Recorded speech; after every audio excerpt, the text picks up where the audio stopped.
enough of that for the time being. Good evening. Greetings from a very, very, very hot UK. Keep well hydrated wherever you are. Yeah, I've been putting this off today. I was going to add a day off today. And I thought, I'll do a bit of streaming, but it's been so warm here in the UK. It's been cooking. So, anyway, without further ado, this is Elite Dangerous. And this is my video, my suggestions, my view on the new upcoming Panther Clipper that's coming out in approximately 11 days time in early access. Purchased for ARC, I think about 19,800 ARC, which works out to around about, I don't know, £10, something like that. And you can get it then, but obviously every man and their dog is definitely going to be buying a Panther Clipper. I think Elite Dangerous Frontier is going to have a nice sale of stuff coming in. I don't know. Just bots in the chat. Just making sure they're all working fine. It's been a while since I've streamed this, so yeah. So, like I said, this is my video. And for those that don't know what the Panther Clipper is, here is the work in progress video for said ship, she's going to be a bit of a beast, and it looks like they've spent a lot of time working on this ship. And just look at the details on the panels and stuff. They really have done. Well, it looks like they've done an absolute busting job of making this ship look very updated for 2025. Considering this is a 10-year-old game, a 10-year-old engine, I mean, it's still a very, very pretty game. And this is going to be the ship we're all going to be flying around in 11 days' time. Yeah. So, yeah, I'm using someone else's video for this. Basically, these are the optional internal sizes. We're not going to touch on those too much in this video. I think they've been done to death. The key thing we want to look at here is mainly the core internals of the Panther Clipper that are coming out, which hopefully will be popping up on screen very shortly. And we'll pause it if they do. I mean, it does look a little bit like a frog sitting on a lily pad, or an actual panther ready to pounce. Take it as you leave it. Come on, shows the core internal list. There'll be a core internal list. I'm sure there's got to be a core internal list out there. Where is it? Come on, shows the core internals. Is that it? That's the maximum capacity tons of 1450 tons. That's not the build I'm going to be recommending. I am going to show the other builds that are going to be recommended. Come on, shows the core internals. Where are you?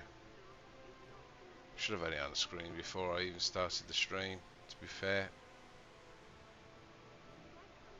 Doesn't look like they've got the core internals listed in this video.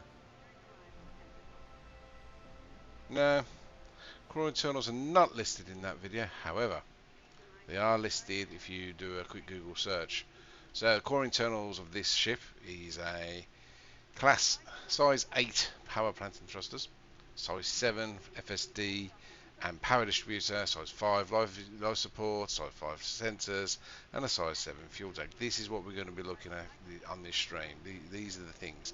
There's only one other ship in the game currently that has these size modules, and that is, if you hadn't already guessed it, the Imperial Cutter. You can do this without the Imperial Cutter, what I'm recommending. You could use an Anaconda, or you can use a Federal Corvette. But you won't be able to get the Class 8 thrusters and the Class 8 power generator in any other ship other than the Cutter. Just double check that fact to make sure that I'm not talking complete another rubbish. So another website you can use is, where are we? Elite Dangerous, Etsy, there we go. So if you look down here, if you look for 8s, so there's a 7 on the Corsair for the power distributors. You could use a power plant, sorry. No, we want 8s for the power plant. So yeah, Imperial Cutter, thrusters and power plant, 8s. It's the only ship currently. Hold on, no. Type 10 Defender does have power plants, size 8 power plants. So you could use a Defender. You could use a Defender.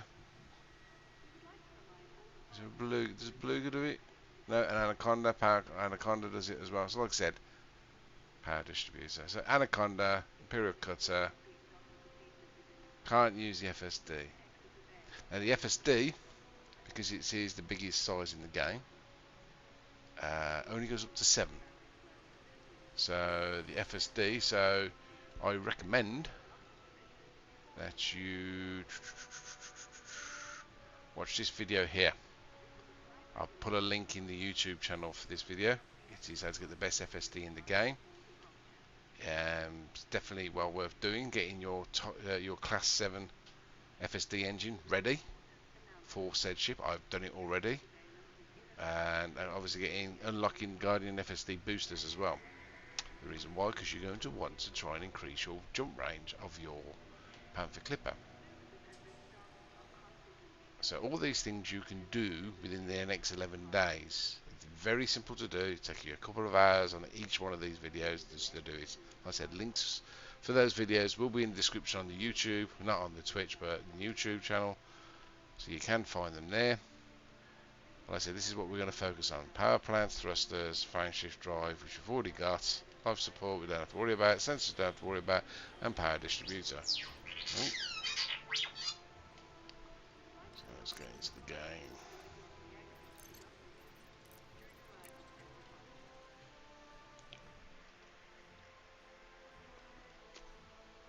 Oh, leftover beer from the barbecue last weekend. Whoever brought this was yeah, it was already bad before they even brought it me. Not great. Yeah. So there are many videos out there how to unlock the Imperial Cutter.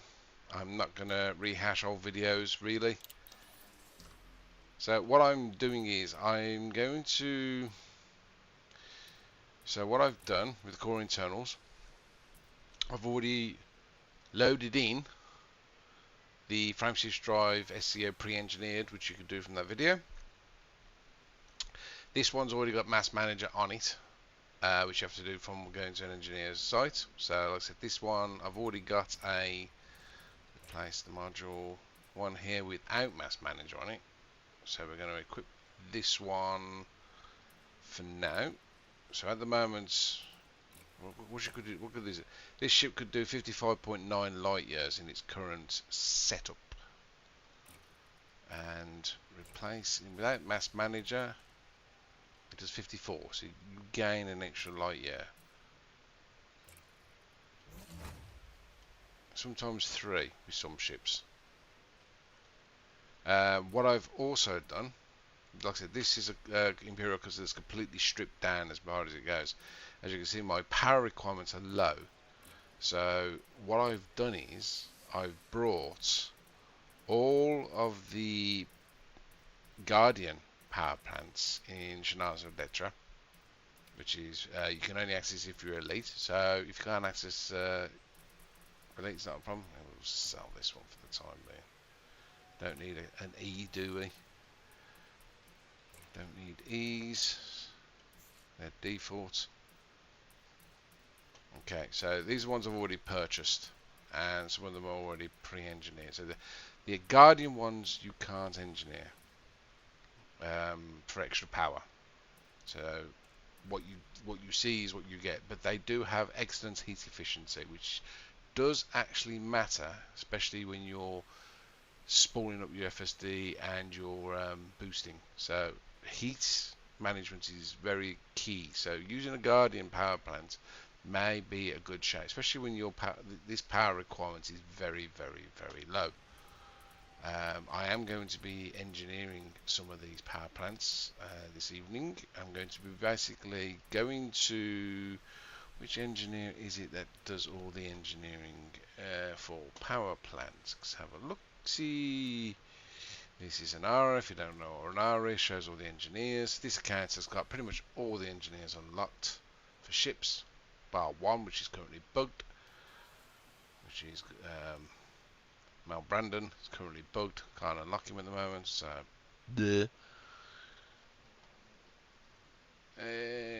where are we? So we want power distributor and power plant. He's in Colonia. Heratani does power plant and 3 distributor. So we can use Heratani if you really wanted to. Or we can use Marco Gwent. Or we could use, where are you? The Dweller. So the Dweller does up to grade 5 power distributor. And the reason why I'm going to go to the engineers is because I'm going to get the experimental effects added to all these power plants and all of these power distributors. So I need to fly to these first. So the ones we're going to focus on are literally the power plants, the thrusters, the distributors, and power plants, thrusters, and distributors this evening, because they're the only ones that require experimental effects. Sensors, no experimental effects. Life support, no experimental effects. We've already got the best FSD drive, so we get the experimental effects added onto that when we go and get the thrusters done. Not a problem. These are the 4 things you want to try and do within the next 11 days for your Panther Clipper. Everything else can be done on the day, but these are the ones you want to be able to like switch out parts and see which one best suits you. And like I said, at the moment, this current ship, this Imperial Cutter, could do 38 light years fully laden. Now I've loaded this one with mostly cargo racks, as you can see, and a FSD Booster and a small fuel tank. For the sake of 16 cargo, definitely it's good having a fuel scoop just in case you run out. And if you do need to get that extra jump range when you're fully laden, having a Guardian FSD Booster will give the grade 4 one will give you an extra 9.25 light years. 5 would give you. So what 5 would give you. We can use a 5 actually in this ship. Yep, 5 gives you an extra 10.5, so an extra 1.25. So here we go. So straight away, but already doing exceptionally well. Exceptionally well. So let's go back to the core internals. Okay. So let's have a look at the power distributors. Now I brought all the power distributors. Did I buy 8? Could have swore I bought some 8s. Or was it 7s? No, it only goes up to 7s. Okay. This ship only goes up to 7s. That's fine. So I've got all the Guardian power distributors ready, just in case I want to play around with those. Now we know that a 7A Guardian will give us those stats. Now as a cargo ship, you want to concentrate on engines, and if you're running with shields, systems. So if you did do the community event for the Alliance, you will have access to these pre-engineered power distributors, which are phenomenal. We just look at the stats on that: 50 megawatts capacity on the engines and systems, and the recharge rate, just absolutely phenomenal. So if I equip this now, the 6A, okay, and we compare that pre-engineered distributor for cargo ships against everything else that's available. So a Guardian one. So the Guardian, the recharge rate is only slightly higher, but everything else is lower. We're not looking at weapons. We're not bothered about weapons in this point. The 7D, unengineered. Okay, it's lighter, but so much less power going to your engines and your shields. the 7A. This one I've actually got modified for enhanced charge and cluster capacitors. Okay, this one is better. Is it better? No, it's not. You see the engine capacity. That's your boost. That's you know, how many times you can keep boosting away if you need to. All right, the weapon charge is better, definitely. So if you are going to equip your Panther Clipper, it may be worth considering the 7A with charge enhanced. The 6A doesn't even come close to the pre-engineered 6A which I've currently got. It's not even bother with the 5A, even though it is lighter. It's just, yeah. I mean, I might go in and out with the Panther when I've got it, boost away, come back, and see how much power it actually uses. But yeah, I know this is looking like a spreadsheet video at the moment, but this is me talking through the decisions I'm going to be making in 11 days' time and what I'm doing now to get ready for it. So I am probably going to be running with on my Panther Clipper, the 6A pre-engineered power distributor from the community events about a month or so ago. If you haven't got access to that, the other options are obviously the Guardian distributor, which has got very good battery charge rate. It's not going to hit as much engine capacity as that pre-engineered one, which we know, like I said, has got 50. It's got 50 megawatts in both engine capacity and system charge, but does have slightly weapons. You can go with a 7A power distributor, should you want to. It's got a higher weapons capacity, this one has. It doesn't quite have as much engine charge as the others. Like I said, I'm going to be shipping these over to Marco Gwent, and I think Marco Gwent will go to, because I think he's the closest one to where we are. But just look at the weight. We're looking at weight as well. Weight obviously affects your ship. And obviously, last thing not least is the thrusters. Now I've equipped 8D, 8A, 7A, and 7D. Those are the only ones you can have on the cutter. I'm pretty sure those are the only ones you can have on the Panther due to its immense size. If you don't use any of the 7s, you can use those on a Corsair, which you can now buy. So it is worth engineering these pre-ready for it. I'm going to literally just use these 8As. These ones were already equipped from a previous Dirty Drive Junior and Drag drives. There's no need for me to move those over to the engineer. It's already done. I'm only going to move these two and the ones I've already got equipped. As that's it. And like I said, I've only got a 4A power plant at the moment because I don't need any more power in this. And yeah, you just look at the weight difference.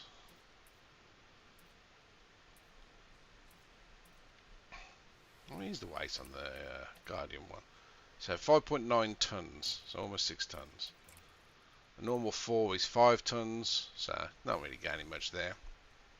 Power is lower. A 5A is 10 tons, power is more. 5A Guardian, again, much more power. You don't need it unless you're running with weapons. So we could look at hard points as well. Now we know that the Panther has 2 class 1s, 4 class 2s, 4 class 3s, and they've recommended you use nothing but turrets. Okay, so our turret decisions will strongly be lent towards how much power we can run with the power distributor.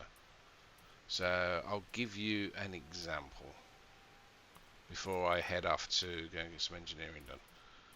So we know that this power distributor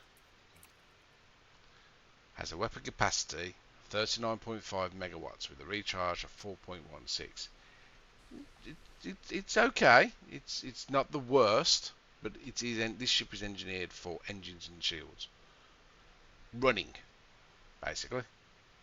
With the Panther with a fully laden tank, you do not want to be hanging around for a fight. You want to be able to defend yourself, but you don't really need to focus on weapons power. So if we're using a 6A, let's use this as the bottom amount of power we need in weapons, 37.5. So let's have a look at some weapons.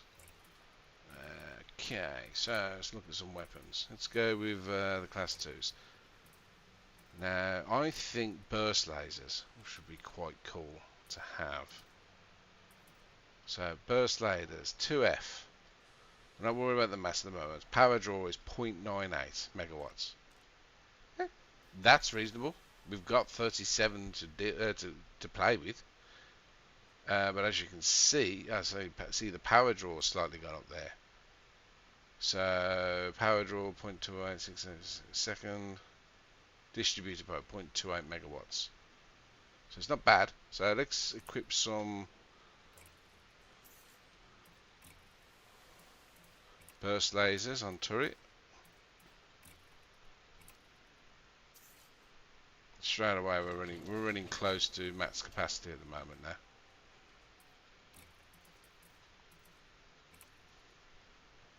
I don't think we're gonna get 4 of these somehow.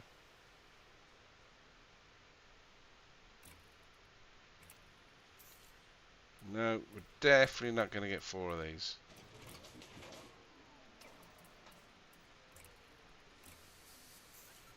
Oh yeah. We're over. We're just 4 class 2 burst lasers. But we're well within our power draw. So that's good. Now if we use beam, well the class 3 beams, a massive amount, much more power draw now.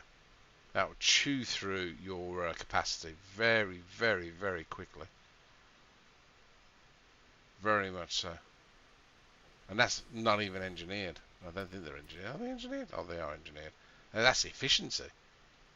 So yeah, those are already efficient beam turreted weapons ready for the Panther Clipper. So someone said in one of the forum posts to use multi-cannons. They don't use as much power. So let's have a quick look at that. Multi-cannons, where are you? So multi-cannons class 2. Yeah, look at that distribution draw. 0.04 megawatts. Practically nothing.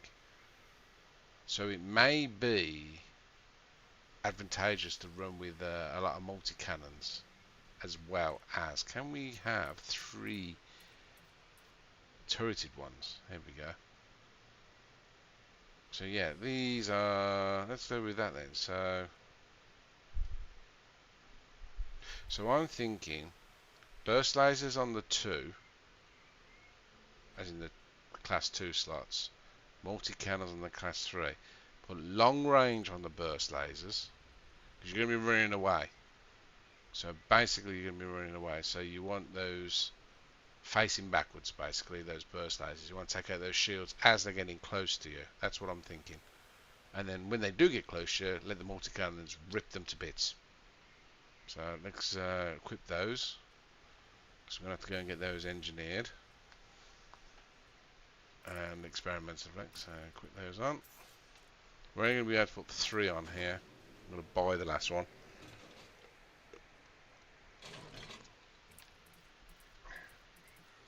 Get these bad boys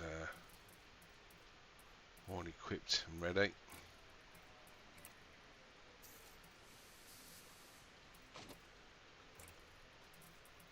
This is going to give me a feel for how much power I'm going to need.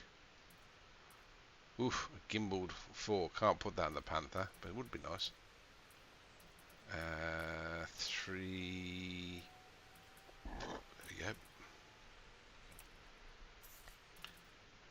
And we'll buy another one and store it. We'll ship it over.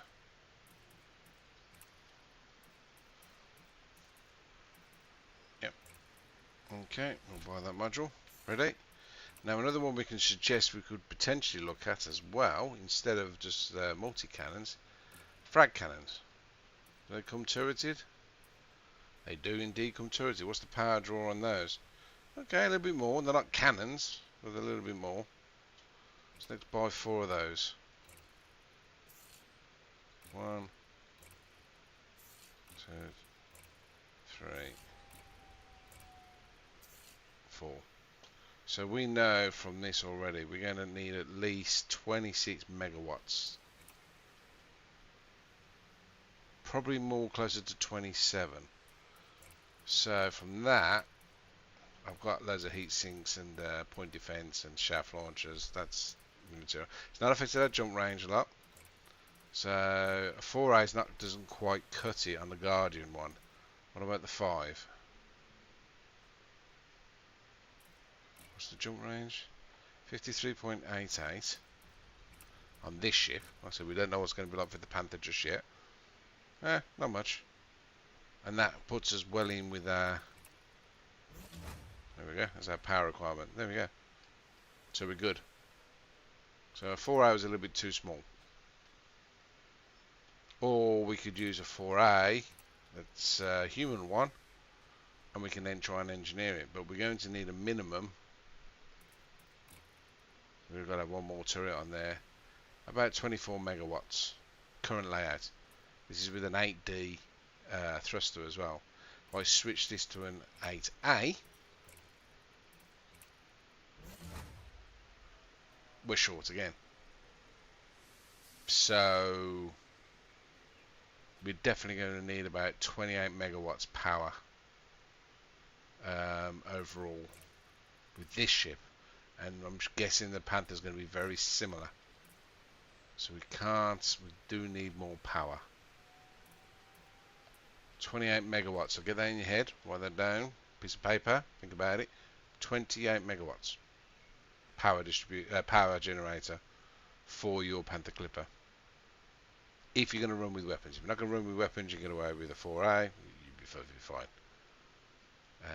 Except for these 7As.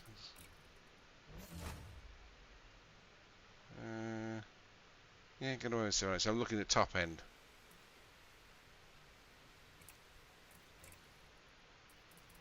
Does the 4 do it? Where's the 4? Where's the 4 gone? There it is. Yeah, 4 is not enough still. 4A that's been engineered. Do I have any? No.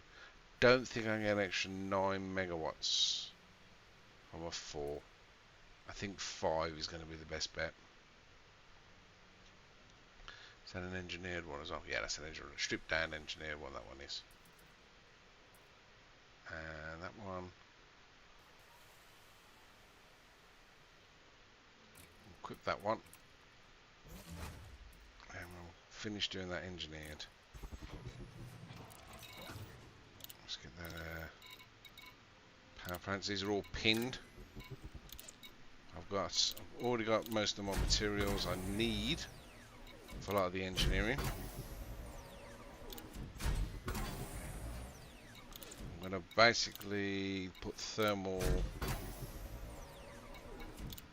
concentrate on thermal on the upgrades as the experimental effects.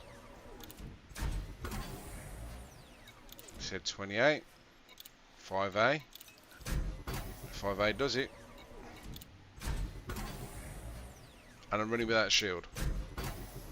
Key thing, I am running without a shield.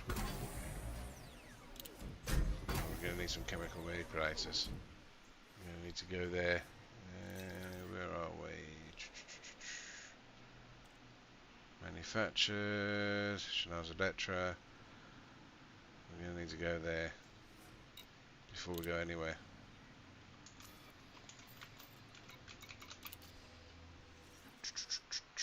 There we go. Go to that.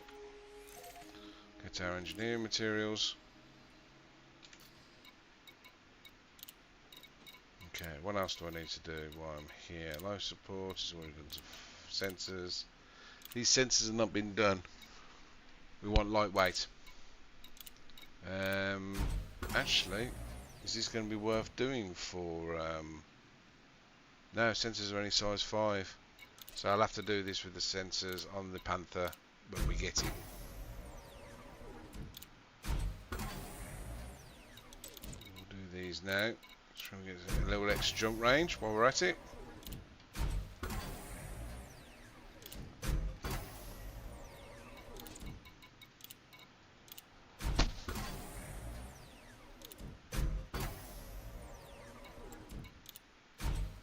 See, I can't put any experimental effects on sensors or life support.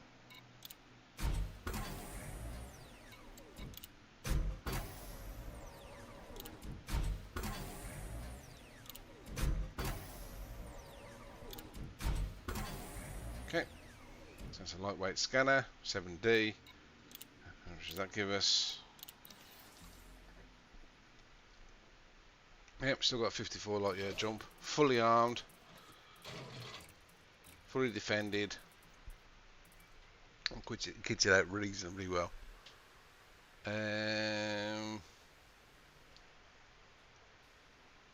I put the 5 on there? I did. Let's put the 8Ds back on. Let's get those thrusters engineered, shall we? We want dirty drive. We don't want clean. Clean's very good for keeping your thermals down. We may have to do clean when we get the Panther. We don't know yet. But most people do dirty drive tuning anyway. With drag drives. So that's what we're going to do.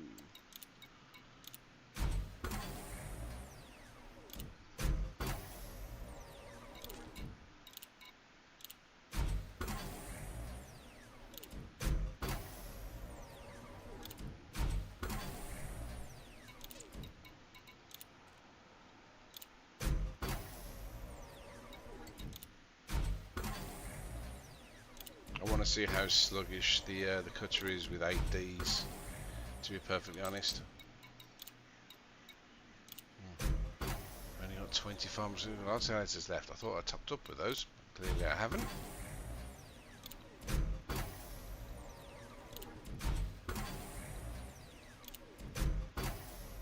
Okay, that's that done. And we're looking. Power's good, distributor's good, jump range is good. Power plant's done, thrusters are done. Got the top of the range power supply, life support's done. Pre-engineered distributor's done. I'm just going to swap that out briefly with the... No, actually no, because I'm going to do the 7D and the 7A. I'm actually going to have engineering focused. This one's got charge focus, hasn't it? Let's have a quick check. Yeah, it's got charge focus. So with cluster capacitors, I want to do engineering focus. I'm going to buy another 7A while I'm here. Buy install a module, power distributor. Where are you? Where are you? And we're going to go 7A. That's it. I'll buy another one of those. Another 7D as well while we're at it. We can always sell it if we don't use it. Okay. Okay, let's go and get some materials then. Switch to my TAS.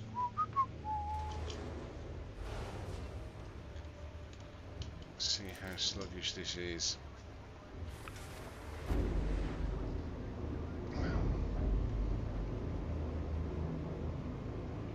I think the Panther also has 8 utility slots, or 6. Can't remember which one they decided on. The Cutter's got 8. So I'll just load up with an extra few. Landing gear retracted.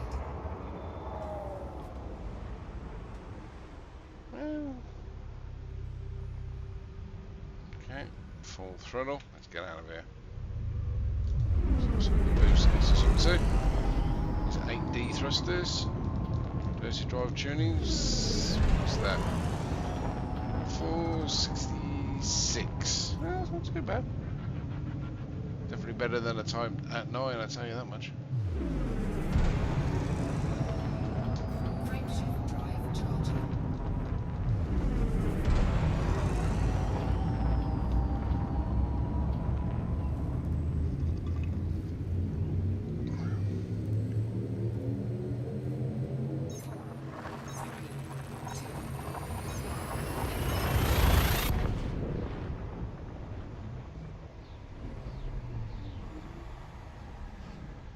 Watching this on YouTube,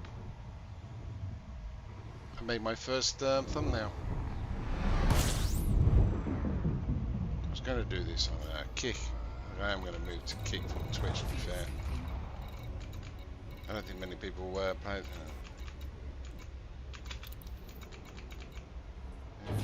settlements, signal sources to turn all those off. Let's just down to the station we want. Warning. Raging drive operating beyond safety limits.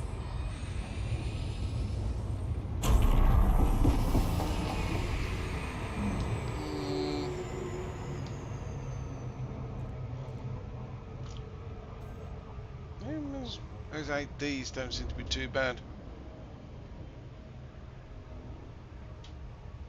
But then again, I'm not fully laden at the moment, so I'm empty.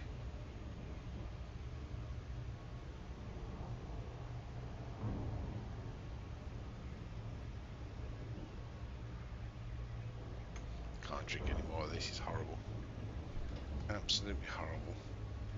So we're going to go with plan B. We're going to try some Romulan now. And yes, it is blue, not the blue lights in the background. And we're going to top it up with some Pepsi cream soda.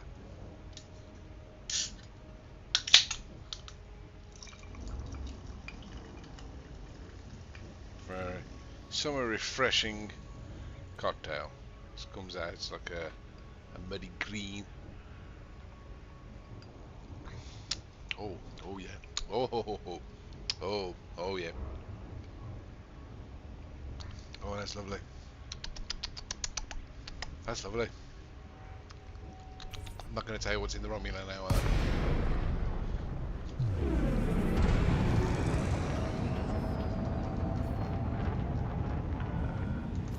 Maya, Lima, Oscar, Romeo. This port is under federal control.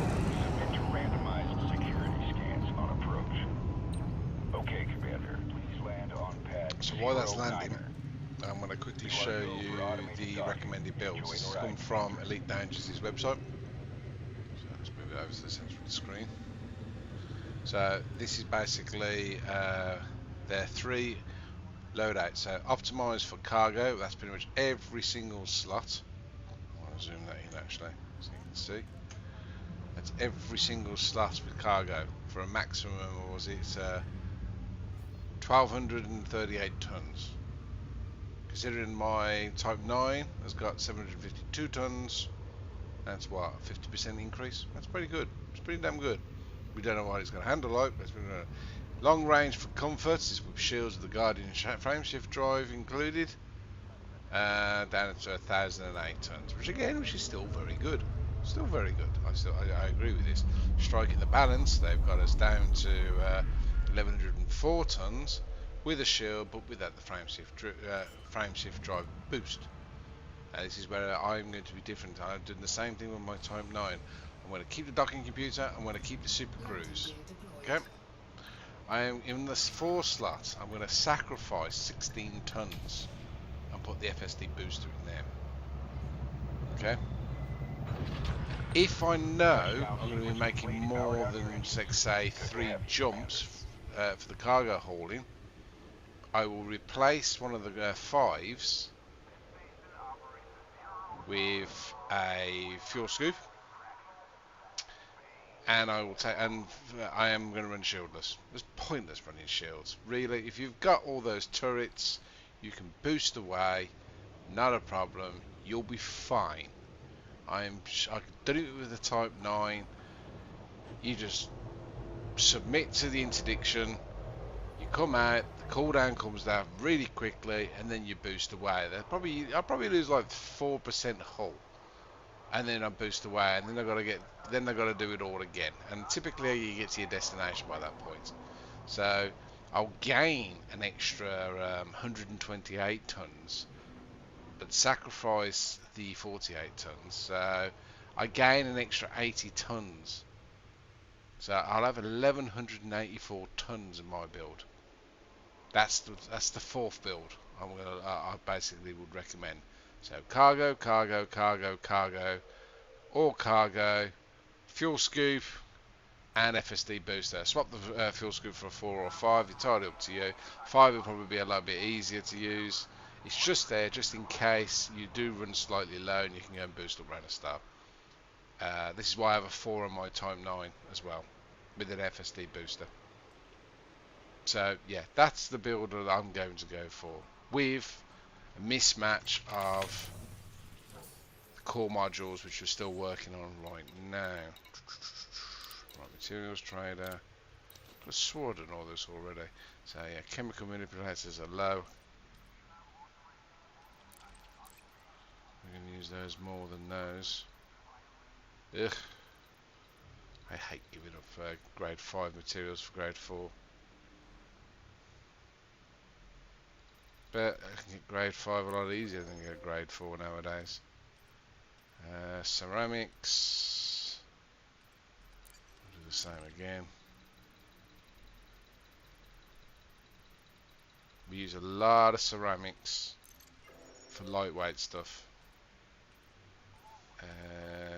Military capacitors, I've got none. Jesus. I don't think I need any, so we'll hold fire for those. Proprietary composites, core dynamics, they're all maxed out. Crystals we may need. We don't know yet. So we'll hold fire with the rest. Phased alloys, I know we're going to need some of those.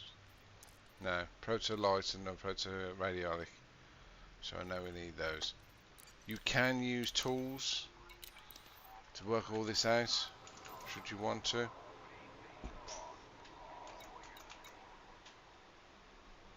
Right, we need to get the engineers now, don't we? So we're going to need to go to one of the power engineers for distributors and the power supply. Well, the dweller only does the power distributor, doesn't do the power plants as well, so he's out. And he ain't 7 light years away. It's Gwent, isn't it? Gwent does both, so we'll go to Gwent. Yep.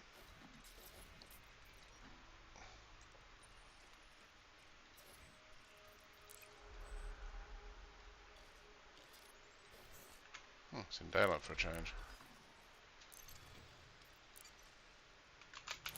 Yep, go to Gwent. So we go to Gwent. We ship over the power supplies and the power distributors to Gwent.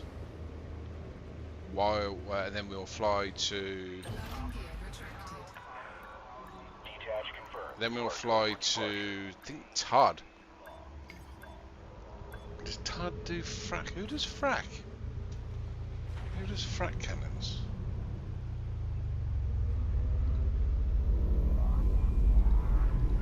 Oh, that one. That one. Who does frac cannons? Let's get this blind pushed away.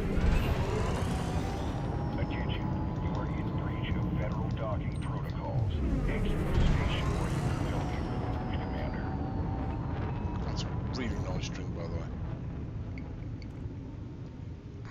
Really, really nice drink. Frameshift drive charging. So who does frac cannons? Zachariah and Nemo. Hope to see you I again, don't think I've Commander. got him unlocked. I don't think I've got Zach unlocked. I have to double check that.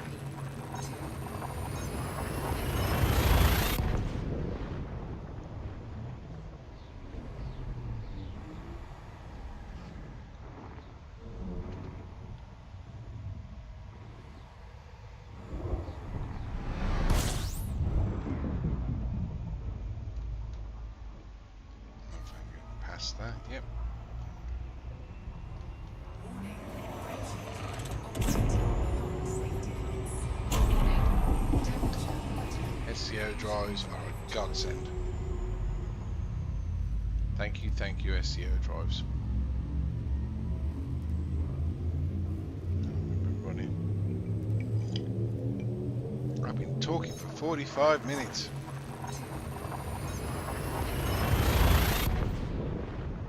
I'm hoping to get this done within 2 hours. I said 2 hours of your time to get all this prepped and ready for you before you even get your Panther. That's the plan.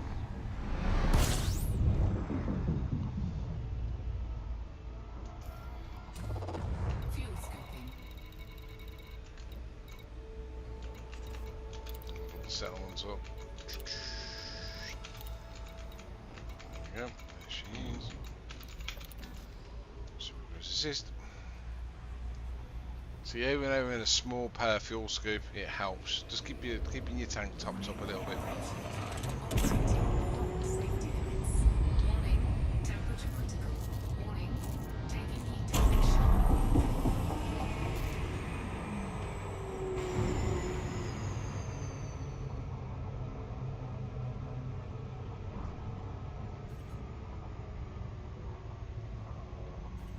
Come on, boost.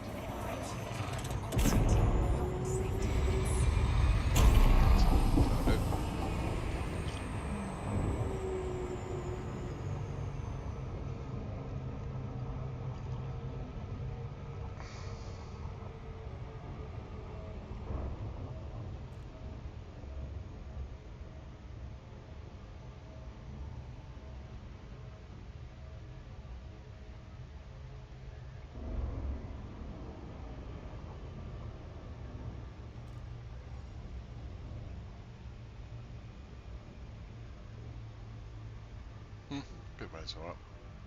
If you're wondering about that little blank spot beneath, normally I have, when I'm dual boxing, I have under the screen there, or I have objectives there. In fact, I could probably switch over to full screen actually. There we go. Isn't that nice? Isn't that prettier?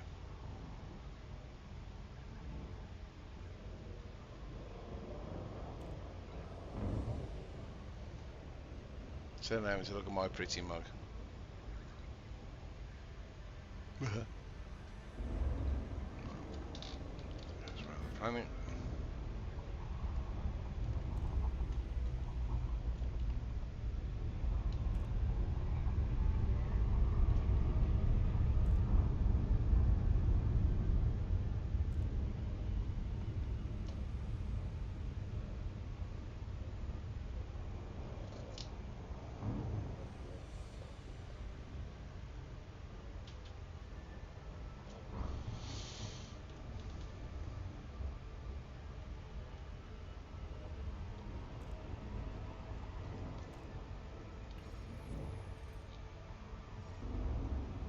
Oh, it's on the light side of the planet. Bloody, wish there was a button to disable Super Cruise Assist. So I had to do it manually.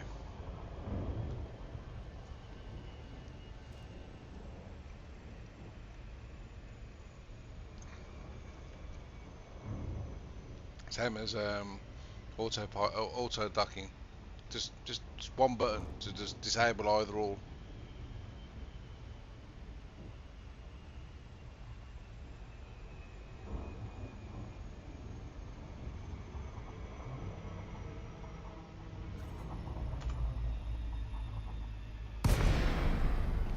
Hopefully it won't give me the landing pad with the walkway directly over the top of it.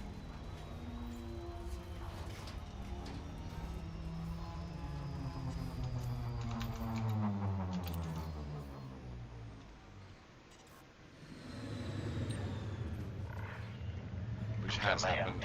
Oscar Romeo Heavy commencing automated flight control routine. Please observe docking protocols. Access granted. Proceed to landing pad 05.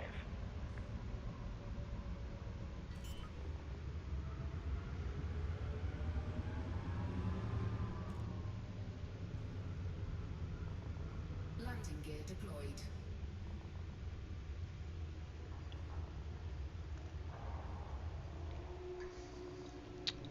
Definitely having another one of those. Well, I have ice cubes though, but whoa, really nice.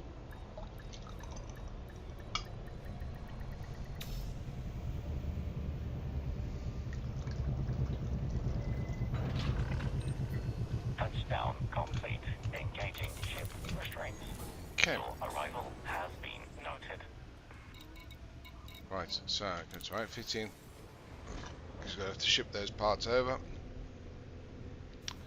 Both the power generators, not the Guardian ones. We'll keep the Guardian ones wherever you're going to buy your Panther. Like I said, I'm using Shannara Desert, Jamison's Memorial. If you haven't got access to that, just use whichever system you want as your home system, or even your carrier, if you've got a carrier. Just keep all your modules in one place. So, buy and store modules. Oh, sorry, stored modules. So we need to ship over. Where are we? Power distributors. Where are you? Yep. So we don't need the pre-engineered ones shipped over. They're good. We don't need the Guardian ones, but we do need these ones. Transfer from storage. 15 minutes. Perfect. Perfect, perfect, perfect.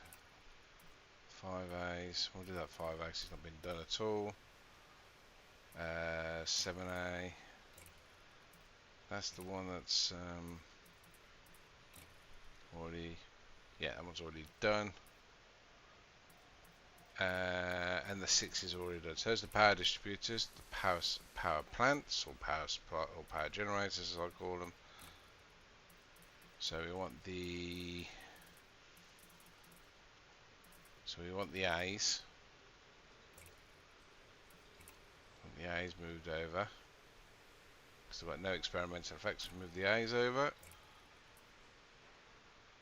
That one has. That one doesn't need to be moved over. That's 7. So we'll look at the 7. 7's got no experimental effects. So we'll move that one over. Don't need to do the Guardian ones. Well, I've got 2. I need to have 2. Why do we have 2 of those? Oh, okay. I'll sell those then, get some extra money. Sell that one, and sell that one.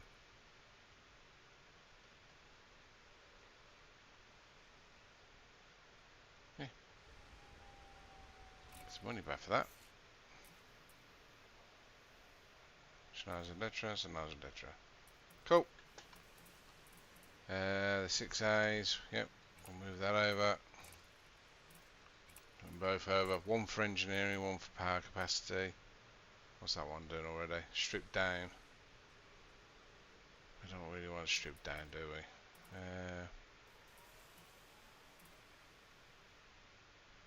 7Ds, 6Ds. Some modifications on that power plant. It's in Colonia. Okay, that's going to take. Yeah, that's going to take a while. We'll get that transferred over anyway. We're not going to be able to do that anytime soon. Transfer the 6D over. Yep, so that's the power plants. They're going to take about 15 minutes to get there. So, who's next? So, from engineer perspective, Todd does the multi-cannons, and he does a few on the frag cannons as well. Have I got Zach? I don't think I've got Zach. I don't remember going to Zach. No, I have Zach. I do have Zach. Zach does multi-cannons as well.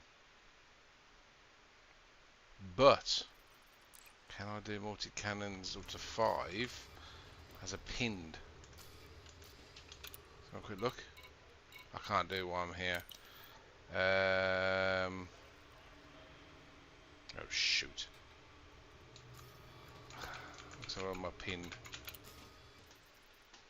Zach, where are you? Todd, sorry. It's Todd I want. Todd! There we go. Todd, what's the pin blueprint? Rapid fire modification are multi-cannons. So yeah, I can do engineering. So let's go to Zach and get those frag cannons over.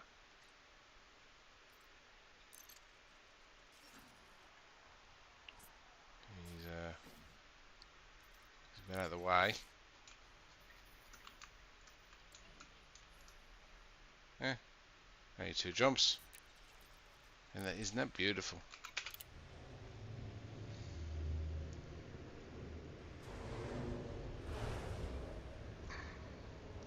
So what I'm doing is I'm shipping them all here now.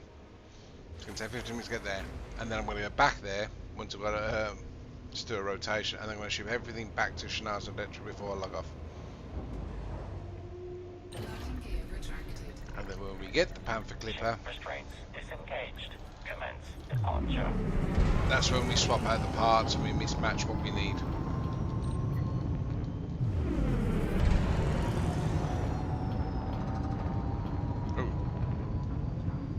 an engineering boost. That's why it was only 2 jumps. Frameshift drive charging. I forgot engineering boost to switch on.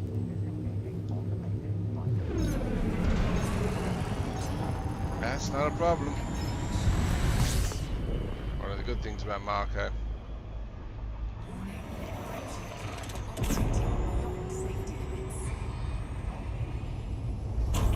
He's literally in orbit around a neutron star.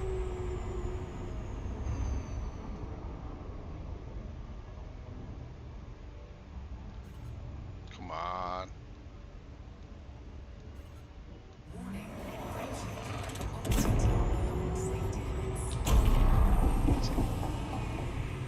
That's it, it's broke away. Whoa, slow down, slow down. Just want to get in the tail end of there.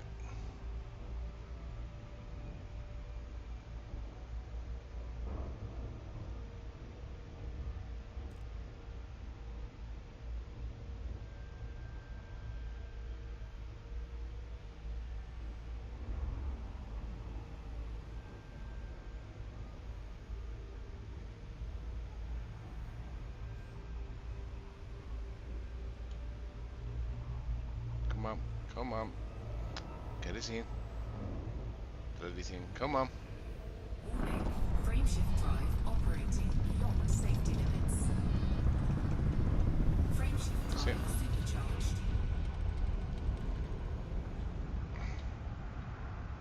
Frameshift drive charging. How far away was it? Or was that all?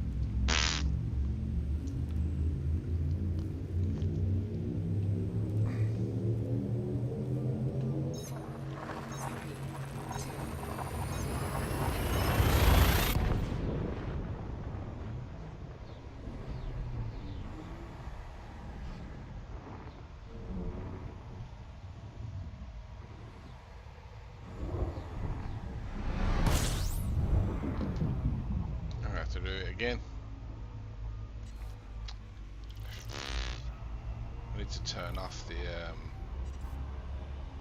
use neutron star boosts on my route planning. Warning. Frameshift drive operating beyond safety limits. Frameshift drive supercharged. Frameshift drive charging. Use one of these things.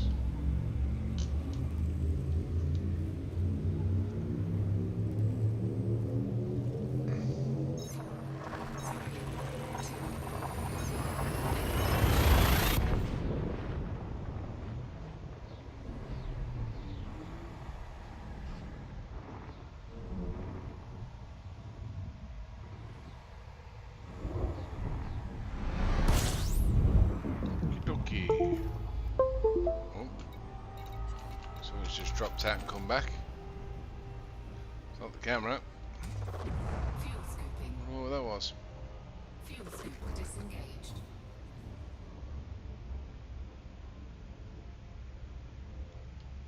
Warning. Frameshift drive operating beyond safety limits. Shoot. Didn't realise it was so close. Can't remember the last time I was here. To be fair.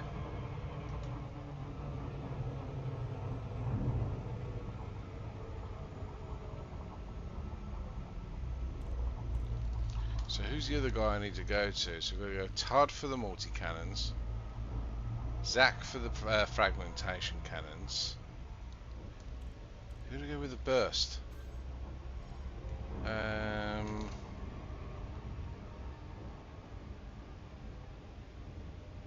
Burst, he's the top guy, isn't he?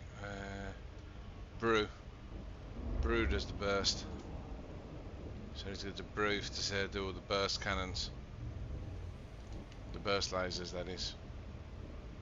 Why burst over pulse? More damage per hit. Doesn't fire as fast as pulse, but doesn't take as much power as beam. I don't know, I've always liked burst there. I always think with burst cannons, I always think more defiant.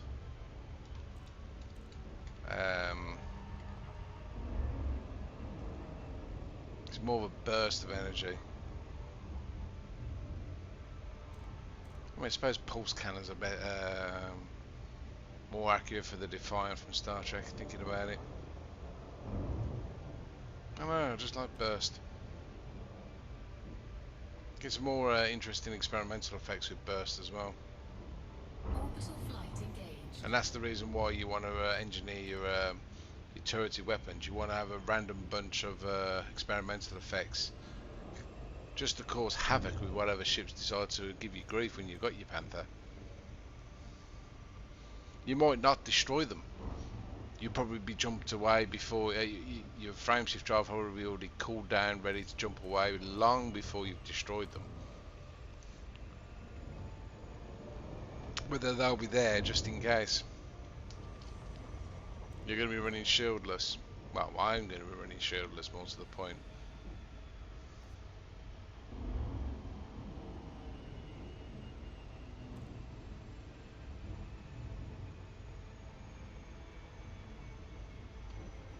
I'm doing the same thing now on this account. I'm going to do on my secondary account. I'm not going to get a Panther till it's available to buy on my third account. Yes, I have 3 accounts. Actually, I have 4, but the fourth one I don't use. Fourth one I use is the side one to Anaconda videos, which are on YouTube. I don't think they're on Twitch anymore. I think they get removed.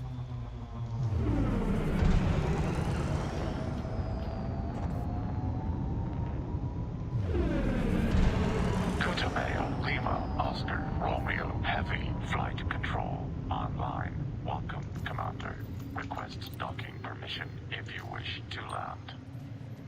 Clearance granted. Proceed to landing pad 08.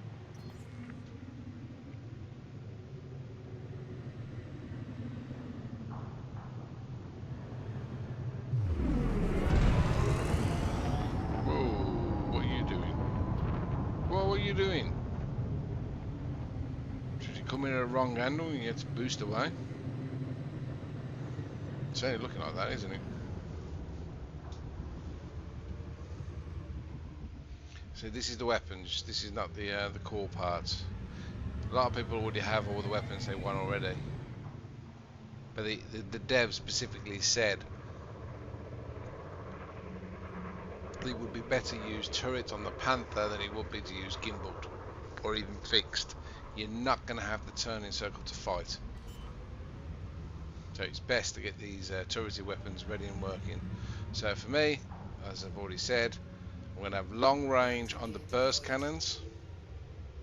I'm going to have, I don't know, on the either on the frac cannons. I don't know. I might have overcharge, or I might have rapid fire or extended magazine on the multi cannons. I don't know yet. We'll have a look.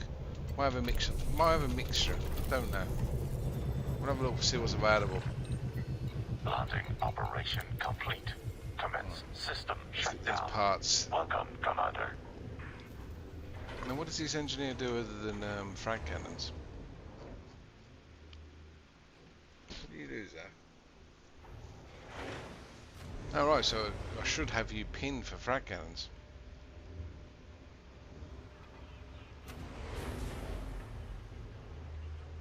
That should be the only one I should do for you. Stored modules. Right, frag cannons, where are you? There we go. Transfer from storage.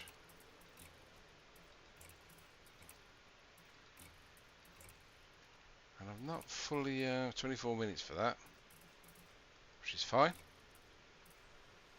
I've not fully unlocked you, have I? No, I don't. I haven't. I can do the multi-cannons up to 3 while I'm here. So, let's have a look. So we've got efficient, which is power, thermal load, damage, power draw, less power draw. So efficient's good. Increases mass for high capacity, which makes sense. Lightweight, just reduces it. As for jump range, might not be a bad shout. Also reduces power draw, which is good, definitely good. Long range increases the mass though, we don't want that, but it does obviously give us overcharged weapon, more power draw, we don't want the power draw, so you're not going to have a lot to play with. Rapid, damage per second, damage goes down, introduced here, but it does reduce, short range causes more damage, but reduces the effective range. So it's going to probably decrease it by the time we get to grade 5, it's probably going to decrease it to 2,000 meters. Or sturdy mounts, which increases mass. So we don't want any of them which is going to increase the mass. So sturdy's out. Long range is out. And high capacity is out. So our choices are efficiency, which is good all across the board. Thermals are good, damage is good, distribution, everything else is good. Lightweight decreases the mass, but doesn't increase any damage. Overcharge increases power draw. Nah.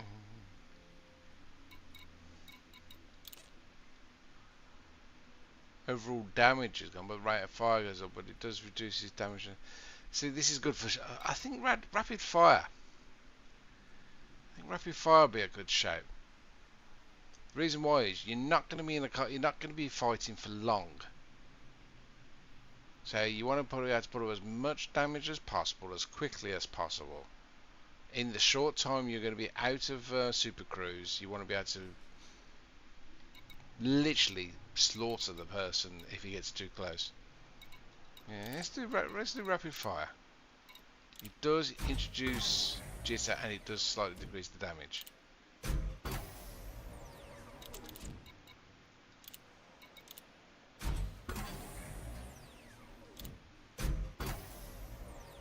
We're going to need some more mechanical scrap, aren't we?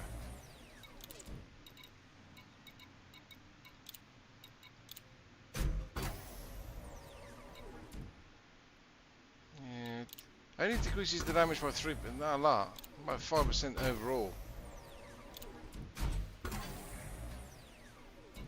That's that. So experimental effects. What should we do on multi-servos? Increases damage and rate of fire, but increases power draw by 5%. Corrosive shell reduces ammo capacity. Weakens the hull.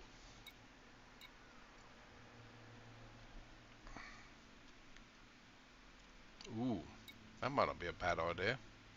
Smart rounds. That'd be good for PvP. Auto loader, experimental grader automatically reloads the weapon even when. That's not a bad shout. No negative effects on that one. Just keeps a constant stream of bullets flying.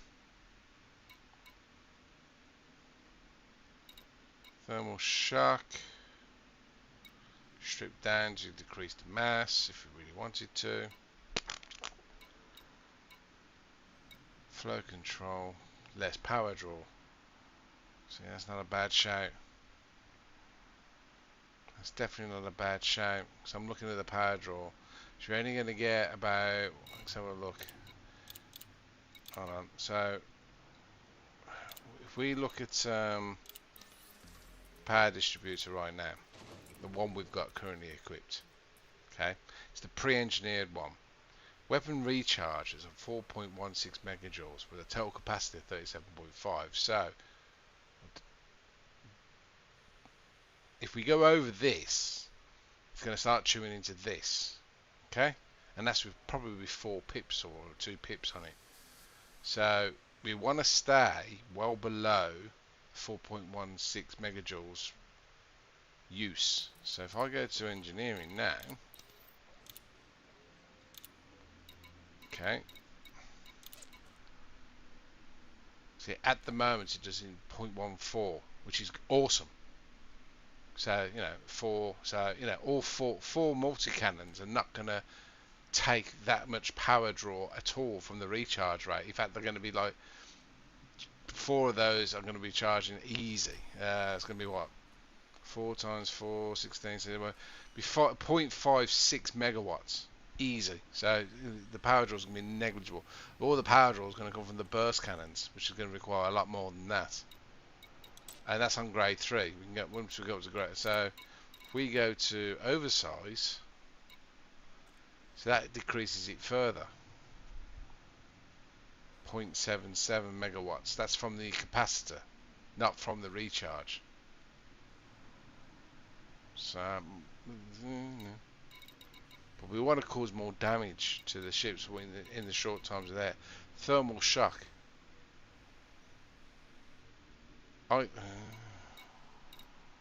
No.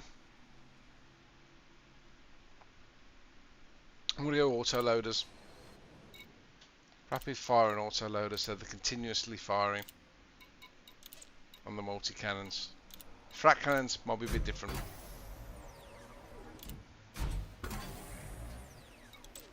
Let's just get these done while we're here.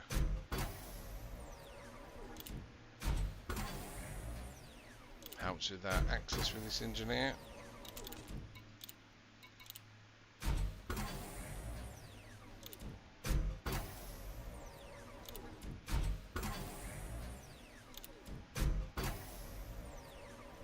Okay, experimental effects, autoloader.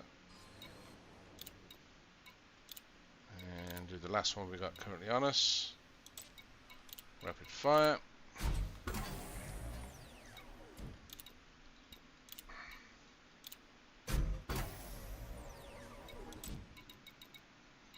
Might need to go to see the materials trader again.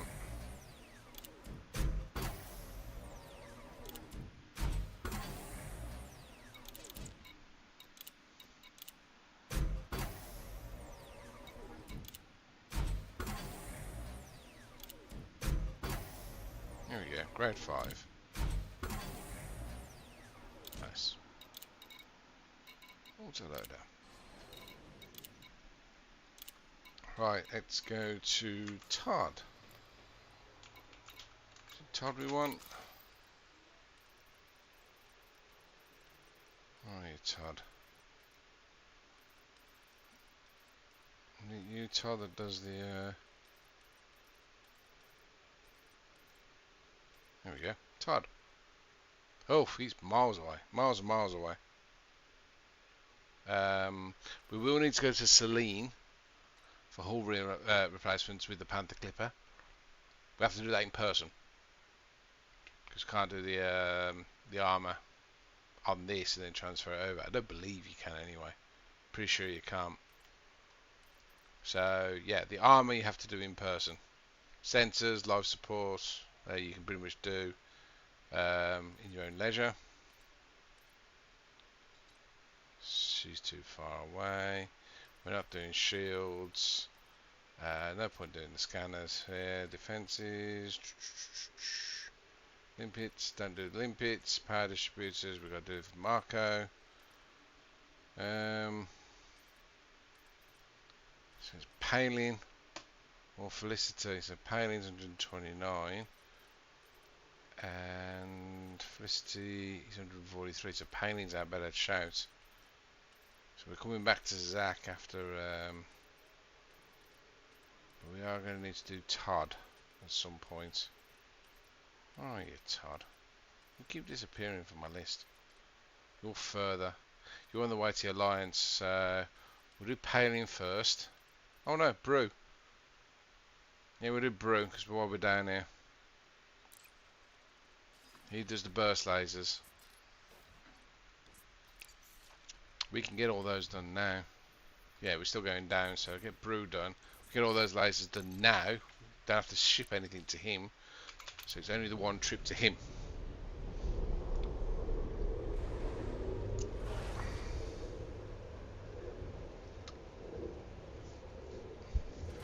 So these are the grade 2s, which we've already got all the equipped for. We're in long range with these, so we want any ships that get close. Burst lasers, heat and fire. Takeoff procedure complete. Clear for departure.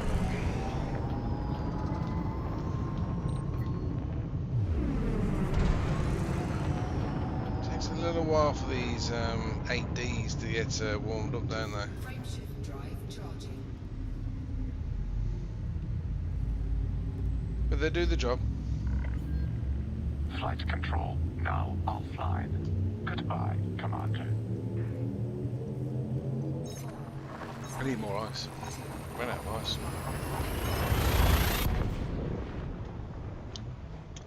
Yeah, it's going to get sickly after a while though without the ice.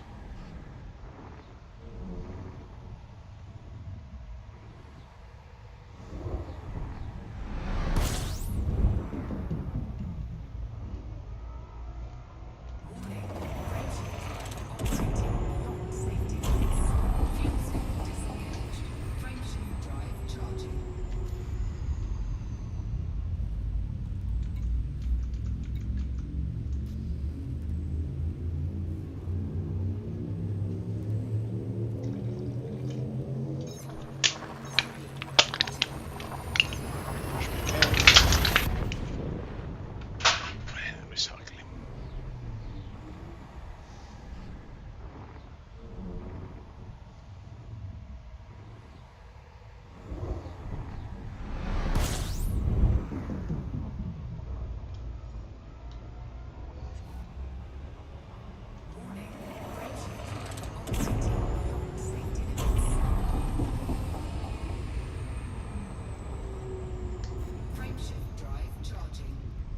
See, everything I'm doing now, which means I've got all the engineers unlocked.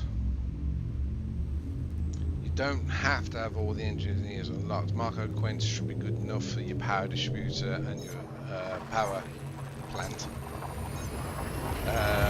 Still, Professor Painting will be more than enough for your thrusters and your FSD to put Mass Manager on. The only other ones would be anyone that does sensor upgrades, lightweight, life support, lightweight. Any of those guys will help you. So the only reason I'm visiting the engineers that does all weapons is purely because if I do get pulled out of F Super Cruise and I do have someone shooting at me, I want my turrets to be able to turn around and go, you're fucked, and literally just tear them a new one. I don't want anyone fucking messing with me whatsoever. I want to be lethal to any little crappy little pirate who thinks he can get an easy payday from my Panthers, and that's the reason why I'm doing it. 1 second, I'm just gonna get some ice.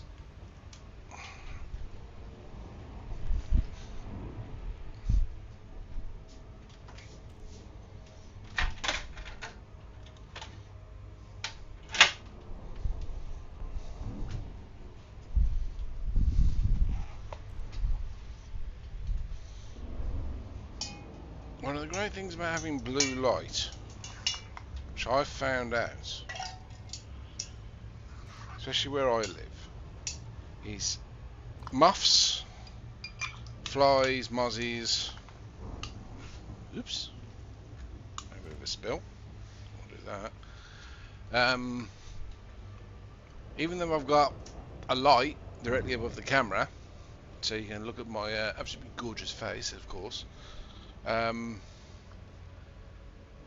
With the blue light, the main blue light in the background, that light they don't seem to even recognise.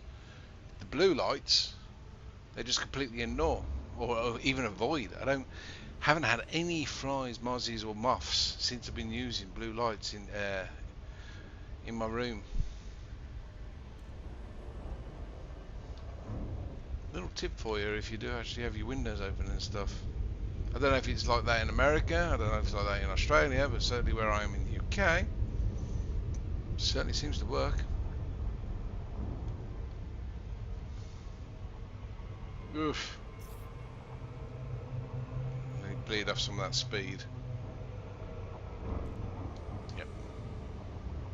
Now we can go in for the dive.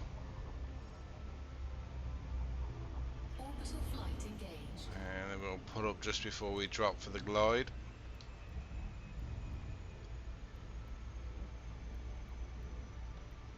Yeah, that should do it.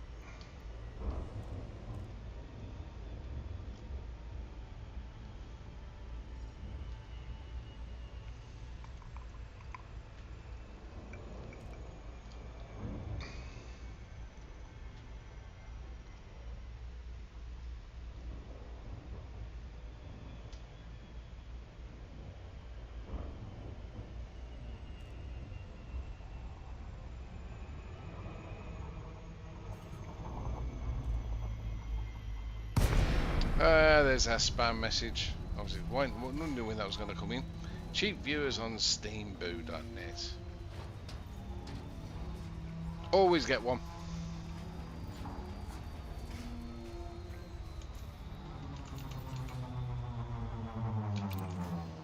I stream because I want to, not because I have to.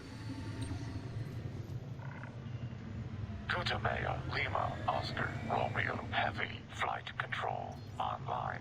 Who knows, maybe one day we'll get a large enough audience to actually earn a living from this. But for now, I just enjoy doing it.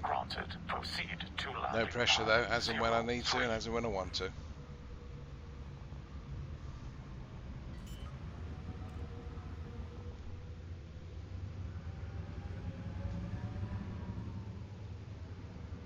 Lighting gear deployed.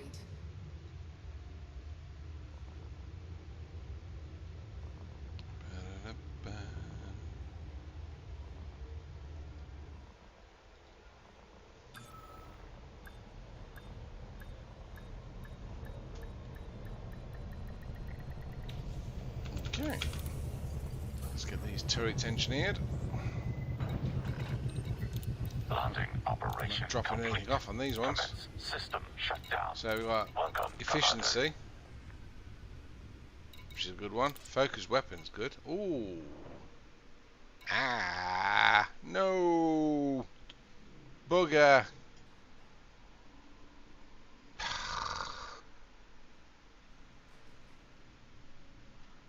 Don't have any military capacitors for them. Everything else. That sucks.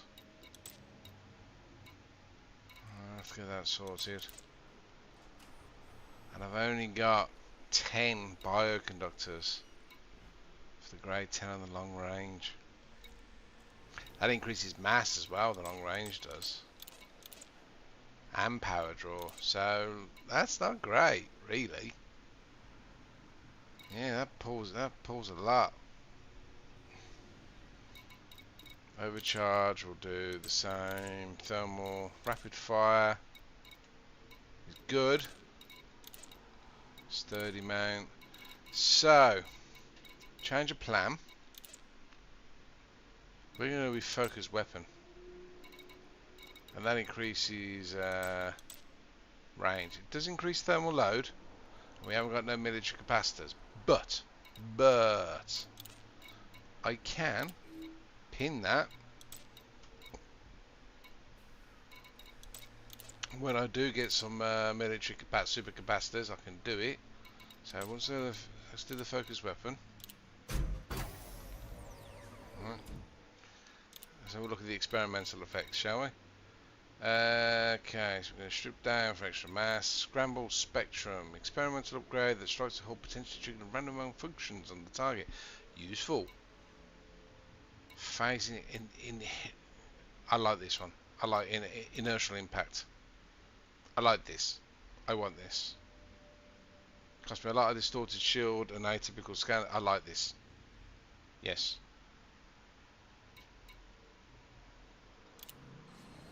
I like that experimental effect. I'm sold with that experimental effect.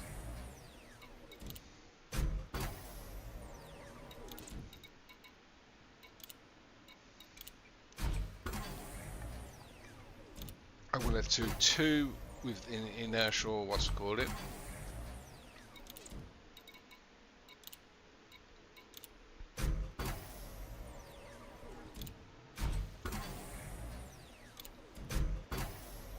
We need to get some military supercapacitors. which is fine. I can go and pick up those from some high grade waking missions. Do my video, which is in the description on YouTube. So that's that one. I don't know which one's where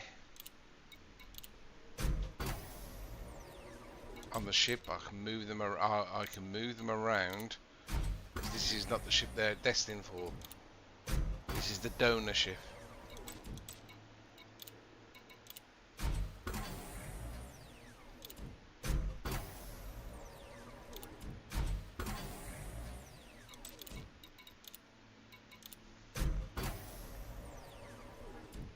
Well, for now, 5,520 meters, and it's nothing to be sniffed at. Slight increase in thermal load, but not by much. Yeah, inertial impact on 2 of them. And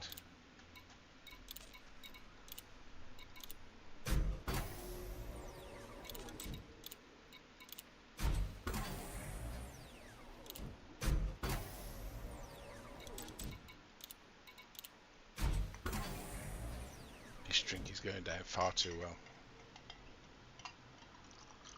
It's really nice. Helps with Pepsi's cream soda flavour. I really hope they don't discontinue this, because this is a really nice flavour. Oh, somebody's died again. That was the camera.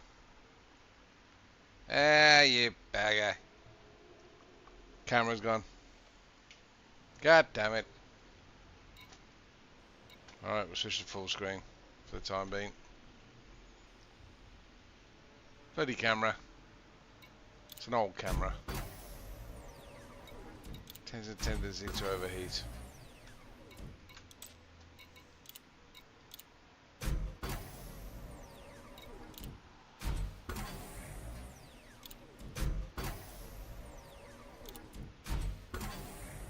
Alright, what experimental effect should we have now?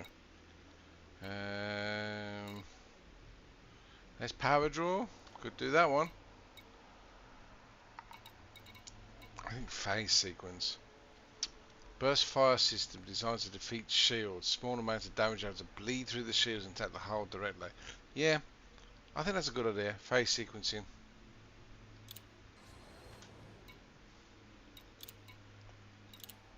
Phase sequencing on 2. Inertial impact on 2.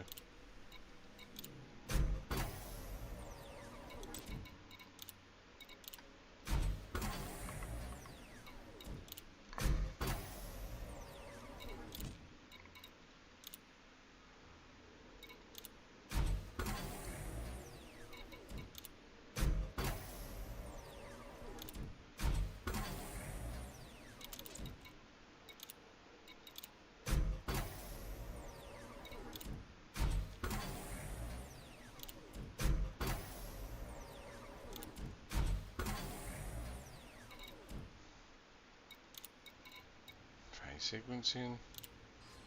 Done. Right. That's the burst engineer weapons done. We will now move on to, I think Palin's our next boy. Let's have a look. Palin, where are you? No. We're not going to Maya, it's too far away. It's not that one, so which one is it?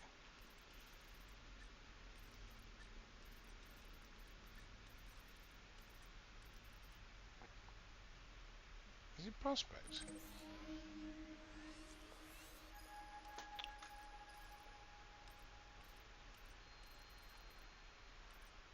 There we go. No, it's definitely not that one. Okay, stop doing that one. Engineering.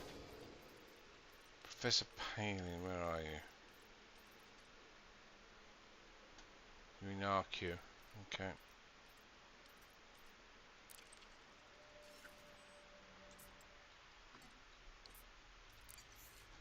Alright, we just need to switch off, use jet gun boosters. Should then recalculate.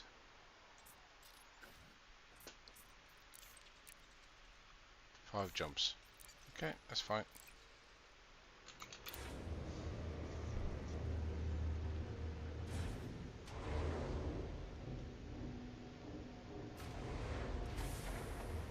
I thought it was going to be 2 hours doing this. It's probably going to be more like 3 at this rate. Landing gear retracted. I'm tired. I want to go to bed as well. Clear for departure.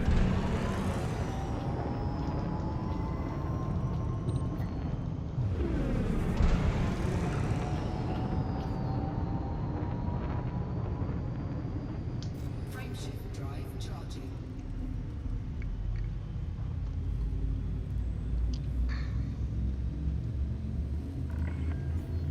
Flight control now offline.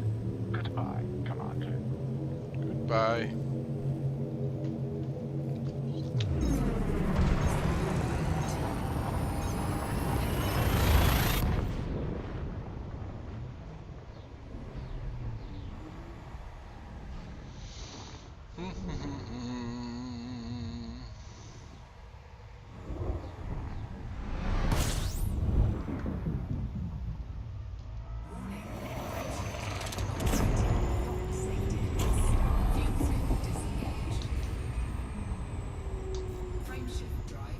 I need to use a fuel scoop for this one. For the next one even.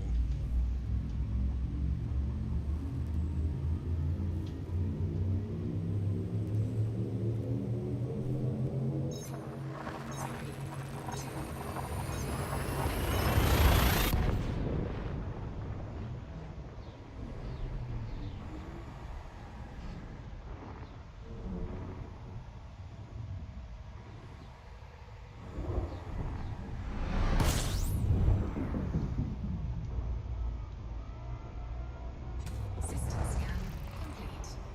Fuel scooping. Just a little bit of fuel. Doesn't have to be a lot.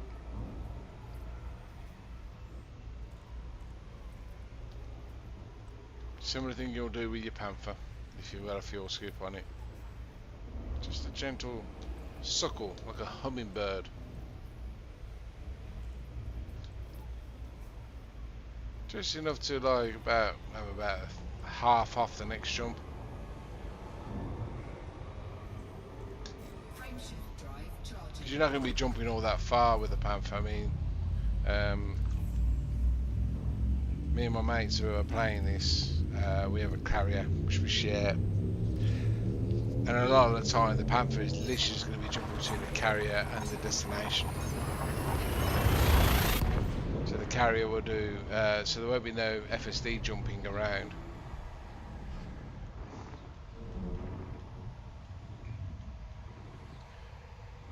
Which is the reason why I'm keeping like fuel fuel and the FSD Booster low on the low priority list, so we're not sacrificing too much tonnage. Complete. Another reason why we don't have the shields as well, because we don't need to, because we've got the carrier to protect us. Once we like pick up the from the station, drop it off for the carrier, Frameshift. it's fine. And once you go to the construction yard with colonisation, yeah, brilliant. The only time I can see one of the other 3 builds that Frontier has recommended is if you're actually doing missions in the Panther. So missions like please ship off 2,000 or 3,000 tons of whatever to such and such place, which is 220 light years away, for example, then yes, absolutely having a shield may be a good shout. Have some shield boosters on it to increase this, and of course you have to re-engineer your power distributor. But for colonisation, which is what really is what I'm engineering my Panther Clipper for, shield's not needed. Pure tonnage, really, with maybe with a touch of jump range. So, like I said, about 1,100 and something tons is going to be my optimal loadout, which is like 50% extra than the Type 9 which I'm currently using.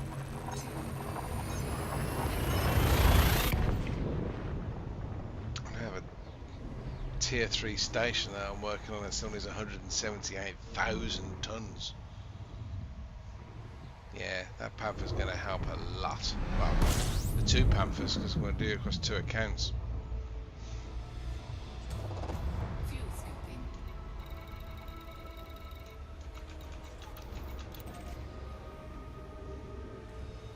Warning.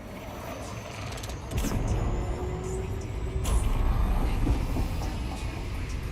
Fuel scoop disengaged. Now, do need to boost a little bit further.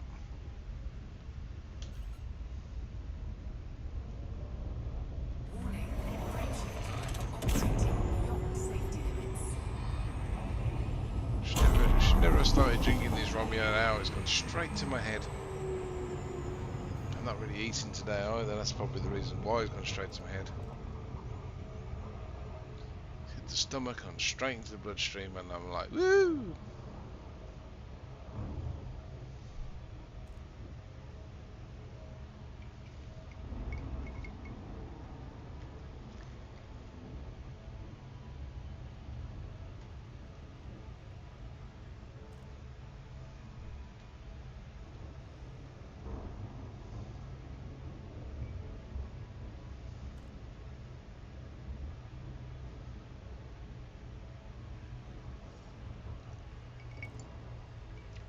So when we land here, we're going to put Mass Manager on the FSD.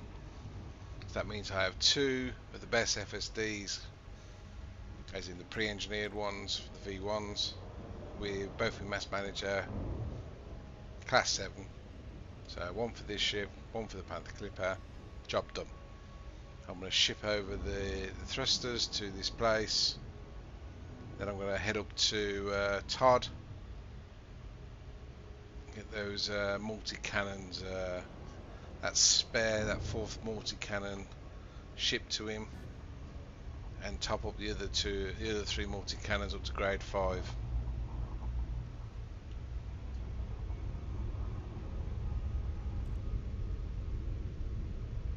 Yeah, continuous fire with the auto-loaders.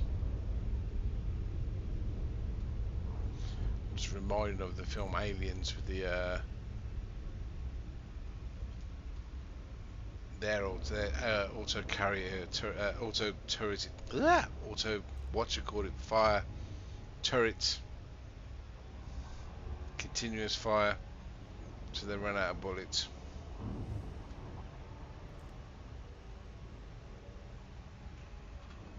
Oh, crying out loud. I really wish there was a button to deactivate Super Cruise Assist and auto landing. Just a hotkey or a macro key. So annoying. When my HOTAS got like loads of switches and buttons, just have it there and done. Disabled. Toggle switch, not hold.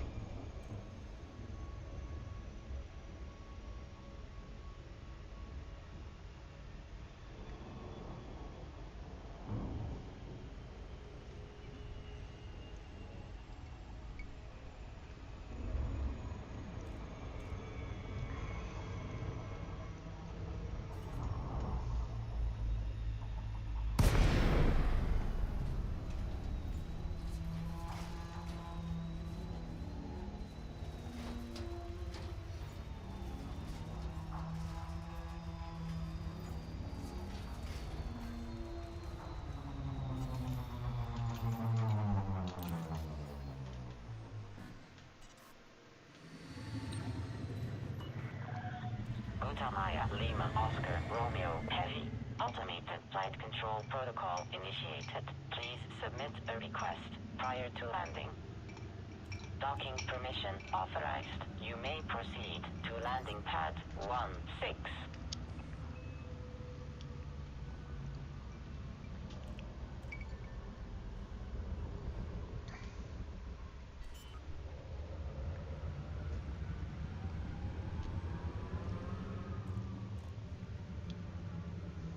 Landing gear deployed.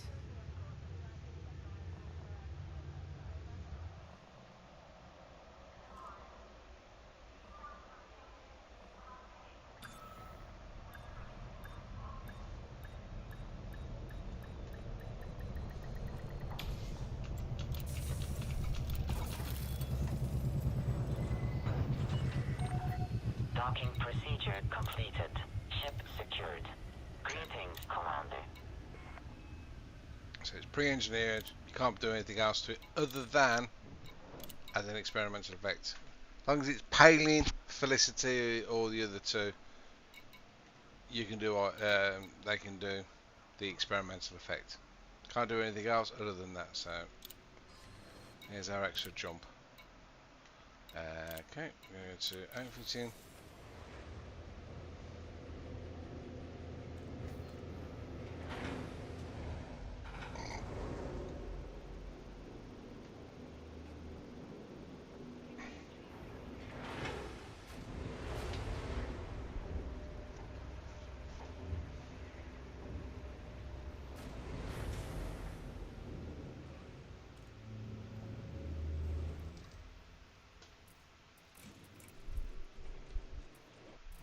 Stored modules. Okay, thrusters. Right, here we go. So we'll ship over the thrusters. Don't need the 4E, we'll just sell that one. 5D, what's that? Clean drive tuning. We'll move it here, why not? 7D, transfer over, 5A. What's wrong with the 5A? No, 5A is good. Keep that 5A where it is. That's clean drive tuning on that one from Alioth, and we'll move that one over as well. He's looking at 7A. Like I said, we can use this on a Corsair if we don't end up using it on the Panther, if it ends up being too weak for the Panther. And the 8A. Hold on. Whoa! Oh, shit. I think that was fine, actually. I think that was already done. Yeah, bollocks. Can't cancel that either. Oh, you tit. The 8A was already done.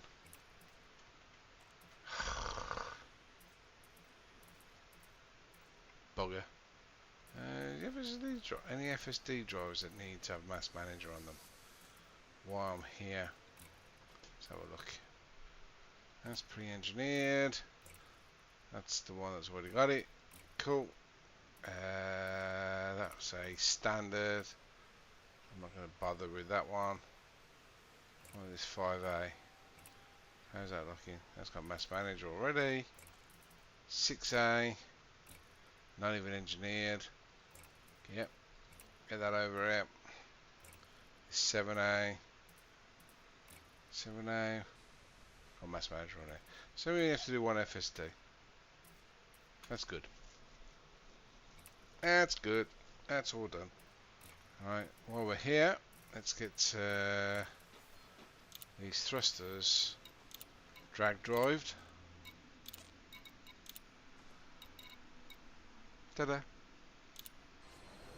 Hello. Right. Todd. Here's a Todd. Come on, Todd.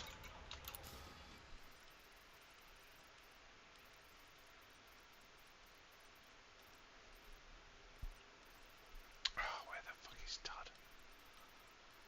Can never recognise his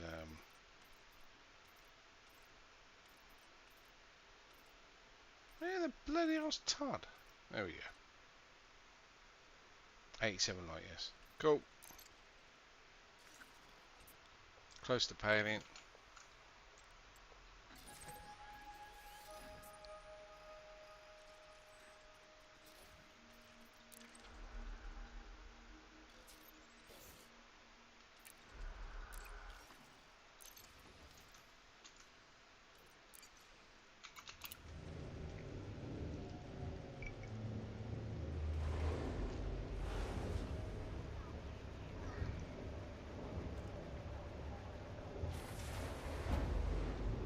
Hour and 45 minutes into the stream. Yeah, should be on course for about a 2.5 hour stream. Landing gear retracted. I think the next one's going to be when I actually have the actual Panther Clippers. Authorized. Show how all this prep work has borne fruit.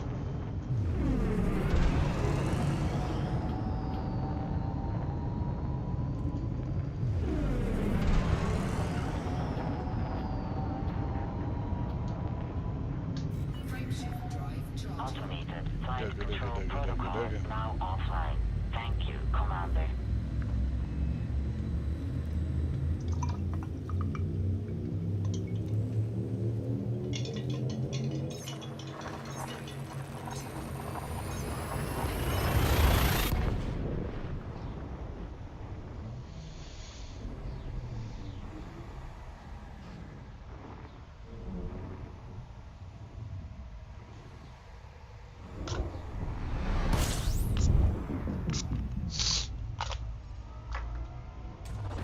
Fuel skipping. Frame shift drive operating beyond safety limits. Warning, temperature critical. Fuel scoop disengaged. Frame shift drive charging.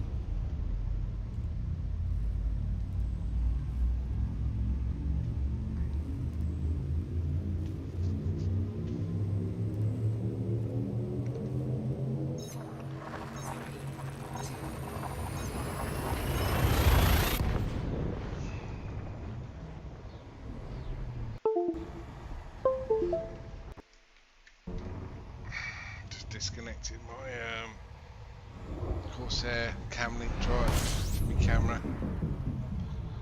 Time being, let it cool down a little bit. Fuel scooping. Fuel scoop disengaged.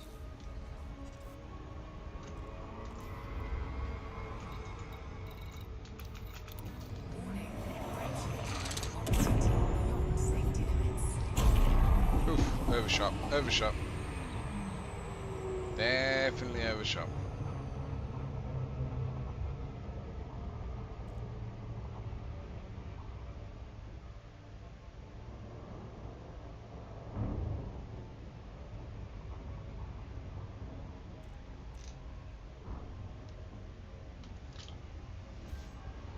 Okay. Yeah, that's cooking. That's the reason why. That's cam link I've got. Bloody hell, that's bloody hot as hell. Jesus. No wonder it keeps dropping out. It's cooking. I need to have like a little fan on it. I actually have a little fan. Woo, shoot. I actually have a little fan I can actually put on it. I don't know if it's going to make much of a difference, to be perfectly honest. But, let's just give it a quick whirl.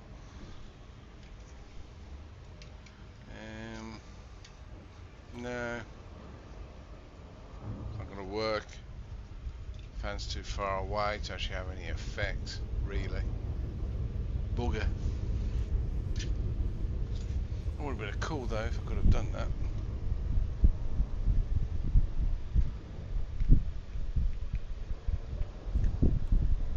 Active cooling on actually that might be a bad show. I could probably do it like that. Hold on a second, I might have a plan of doing it. I have a fan above my head. You can probably hear it through the my mic at the moment. If I plug this in like this now, and I position it in a way where it's being cooled just ever so slightly, that might not be a bad idea. I don't think it's going to be working again tonight on this stream. No, drove your camp around the corner.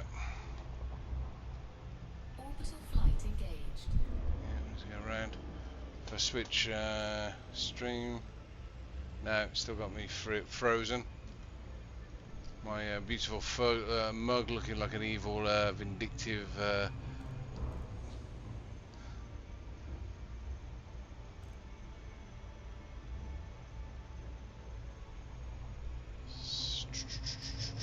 Sony cam properties. Deactivate, reactivate. Hey, we've got it working.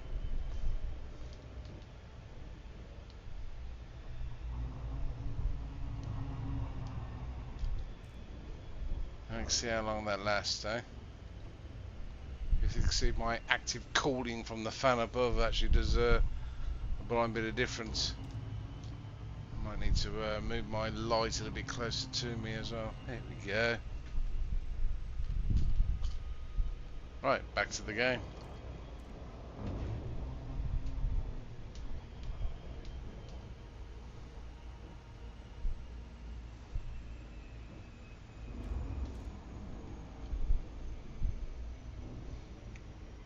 Ground control to Major Tom. I do actually have a face light. I don't really. Oh shoot! I need to sort that out a bit. Hold on. I haven't used this in a while. Whoa! Jesus Christ, that's bright. Woohoo! Works though. Whoa! God, that's bright. Don't I look beautiful? However, that being so bright, Jesus Christ, that is bright. Is that going to attract flies and what's called it? That's going to be an interesting thing to work out. Because that is a lot brighter than the overhead lights I've got currently, which is basically this one here. Which is good, but oof. Jesus, that's bright. It's almost like daylight.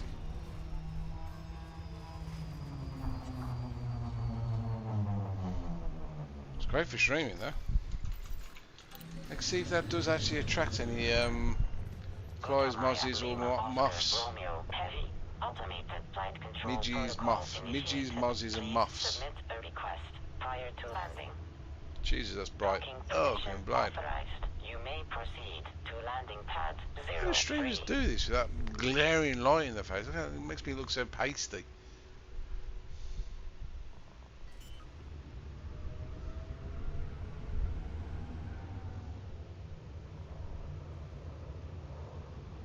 Light gear Definitely a lot deployed. brighter in here now, I know that much. Oh, Jesus, that is bright. It needs charging that. Gee. Can't stop saying jeez. Jeez Louise. Okay.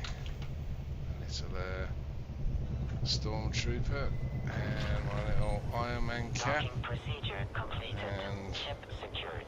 energy response, Beckonaise, that's out of date. That can go in the bin. And that one's way out of date. 5 years so. That's gotta go. Unfortunately, this one is not in. Is in date. Oh, Jesus Christ! This, a little fly has come to the light. Right, outfitting first. Let's get the last multi-cannon.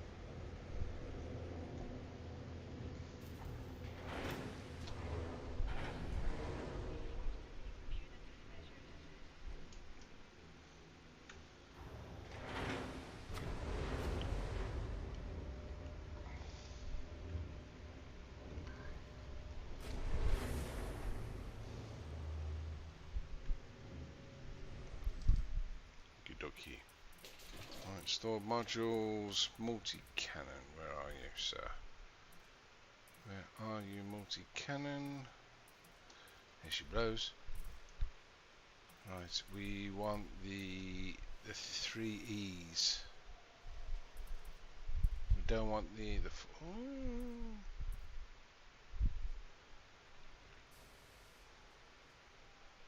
Do you know what? I'm going to move the 4s over. Because I can actually fit them out on this this cutter. Well, one of them at least. Yeah, this 2's not been done. It's on a turret. If I wanted to go full multi-cannon on the Panther, those 4 will work. We'll transfer that 3E as well. And we do need... It's two class 1s, 4 class 4s, sorry, 4 class 2s and 4 class 3s on the Panther. So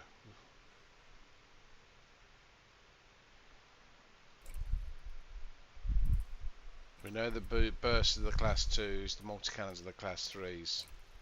So we'll get those over, just in case we want to switch to full multi-cannons across the board.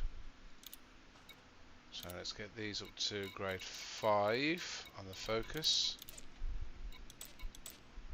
Oh shoot, we're short 2 configurable components though. Bugger. Okay, it's not a big issue. It's not a big issue.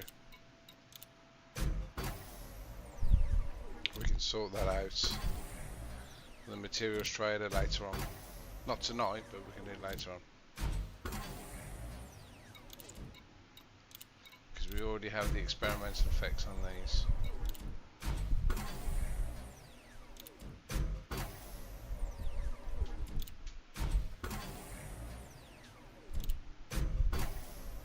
So that's an increase of almost 70% on the damage per second. That's beautiful.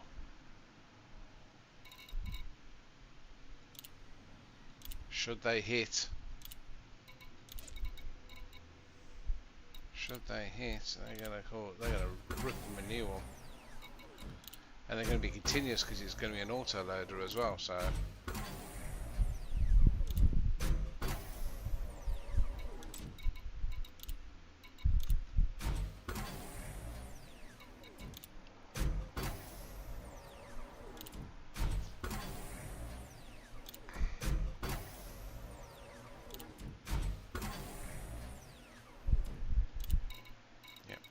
To load up, even when firing. That's one for now.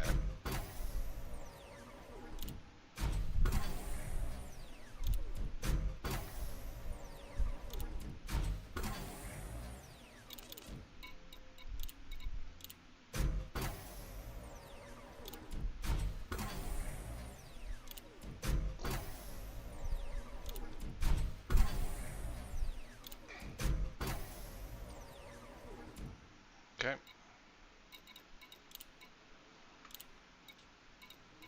Right. Off to Marco. Marco should have the distributors there now. Gonna go to what? Marco, what can you do?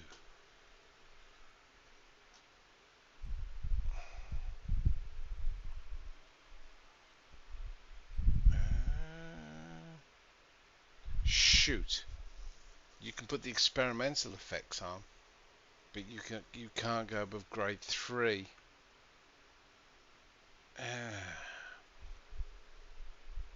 Shoot. I should have sent them to where should I have sent them to? Did he? No, the Dweller. Should have sent them to the Dweller. The distributors. Fuba. That's okay. So basically, to get the engineering upgrades, because what I've got pinned is charged. So basically, what I've done on my pinned engineering, as you can see, so Marco's the only one that I've not got nothing pinned. The reason why I've got nothing pinned with Marco, because he only goes up to grade 4 with power, the grade 3 with distributor. So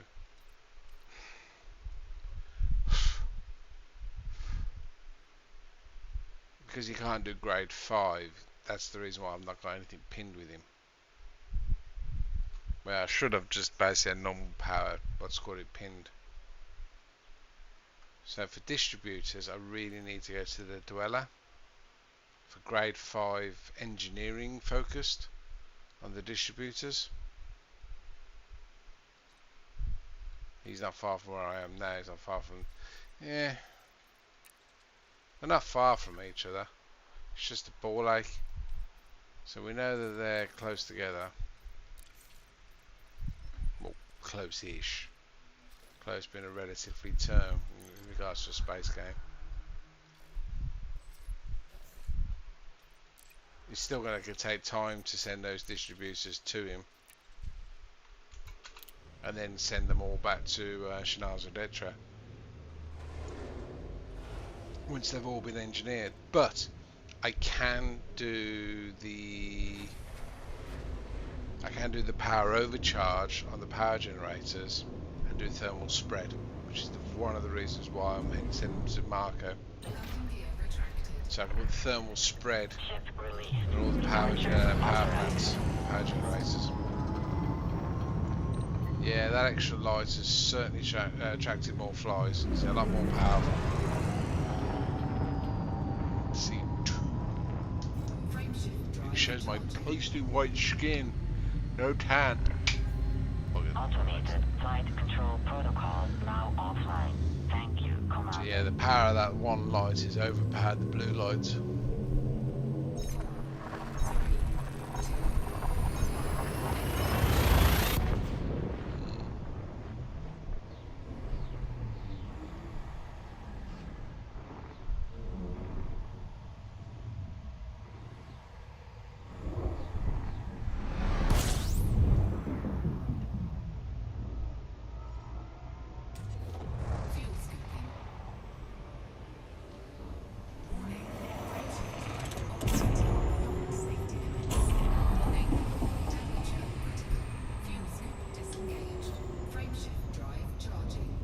So yeah, if you're going to do this, don't send your power distributors to Marco. Send them to the dweller.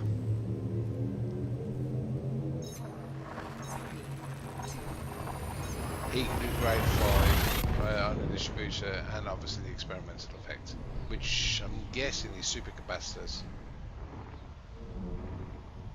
If you haven't got the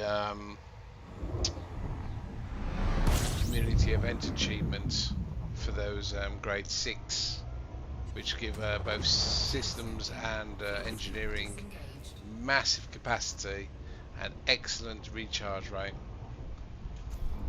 I said I'm going to be using the spare one. I've got one's on my Type 9, one is going to be on my Panther.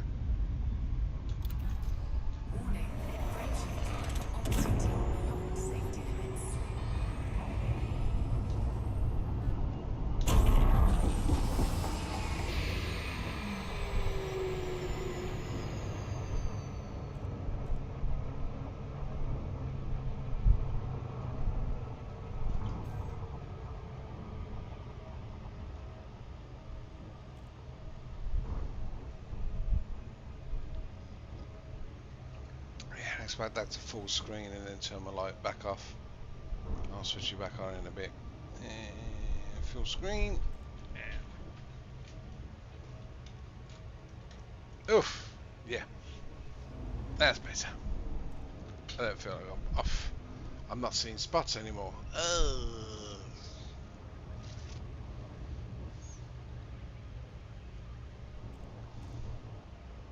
God, that was bright.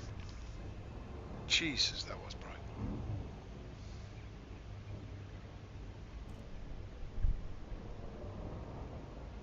Right, let's go see, get these distributors and power generators experimental effects on.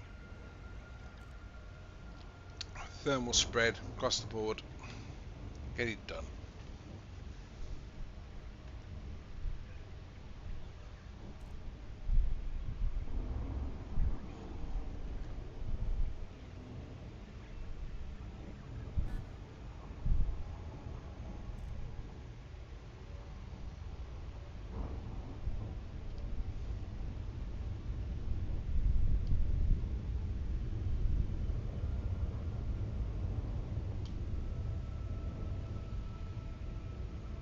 Feel free to talk, viewer. I am Dr. Fraser Crane, and I am listening.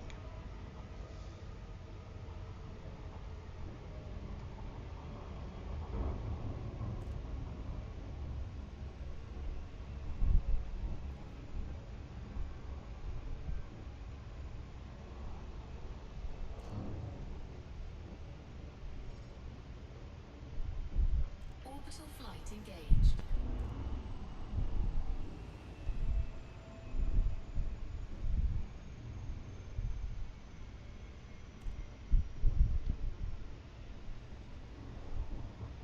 So what I can do, setting all these distributors to Marco, I can at least put supercapacitors on all of them. Even though I'm going to get them to grade 3, I can get them to grade 5 when I'm in such a scenario. Actually, that's not too bad actually. don't need to send them to the dweller. No, I do, because obviously, like I said, I've got charge capacity, not engineering. I only said one of each one.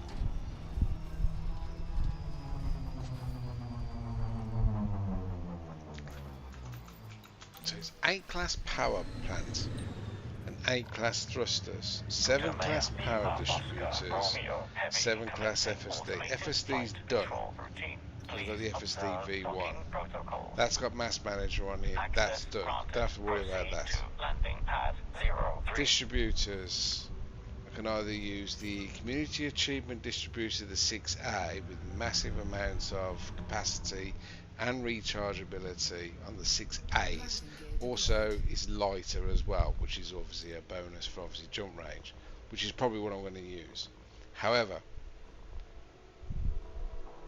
I've got 2 7As and 2 7Ds.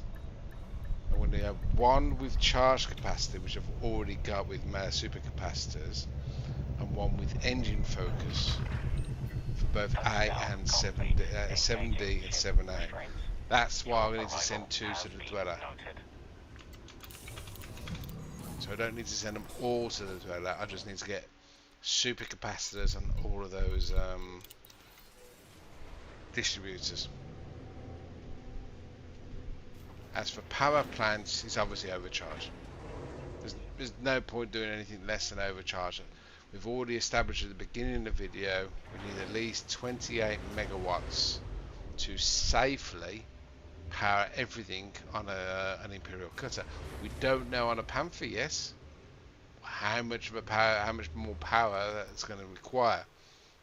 But for the Imperial Cutter, it's 28, and we've already got 28.56, so we're more than good enough for the Cutter. So hopefully that will work, obviously, with the Panther when we get that in 11 days' time. And that's only a 5A.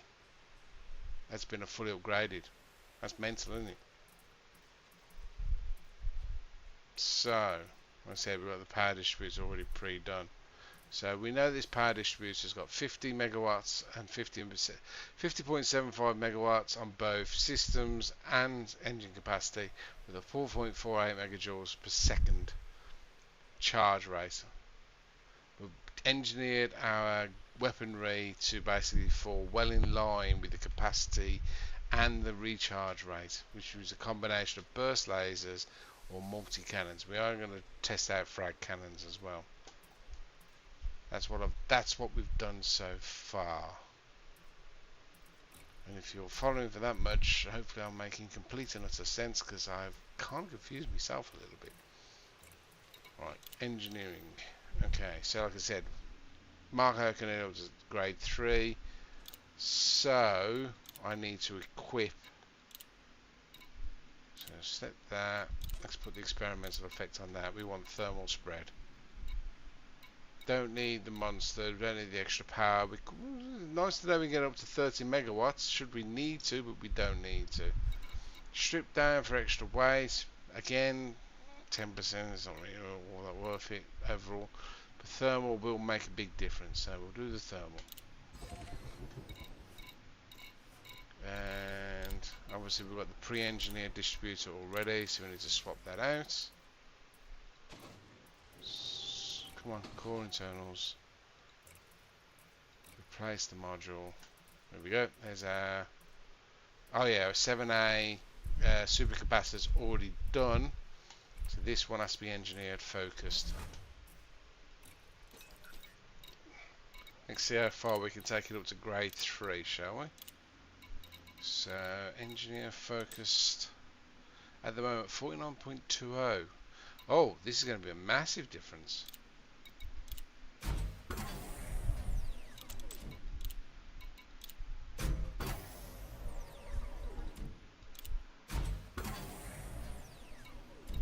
This could be a massive difference, actually. This is only up to grade 3 as well. Wow, yeah, definitely.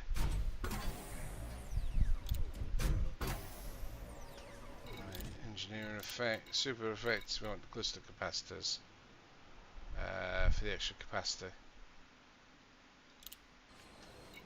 Nice. Very nice. So basically, look on the outfitting now, with the core internals, and look at the power distributor. So this is a 7A power distributor, which is going to go into, could go into a Panther. Compare that to the 6A. Other than the system's capacity, everything else, well, and obviously the weight as well. But at the moment, whoops, wrong one. I'm doing just shy of 40 light years with a 7A distributor. That's not bad. That is not bad at all. But it all depends on how much energy, when boosting you in the Panther, how much that chews into your engine capacity. If you can get away with a 6A, great. If you can't, 7D maybe? I don't know. Let's go with the 7D. Let's get that engineered. So straight away, look at the 7D distributor right now. Pre-engineered is so much better, but 7D is lighter. 7A obviously is better across the board, but of course it's heavier. Okay, let's get that engineered. Same again. I'm going for engine focus.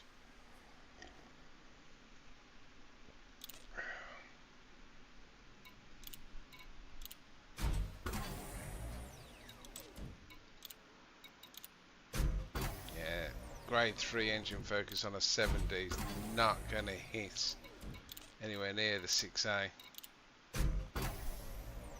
Yeah, nowhere near. But it is lighter.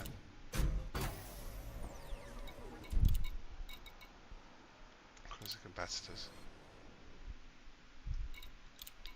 So if we look at that, this is pretty much what the videos are going to be about.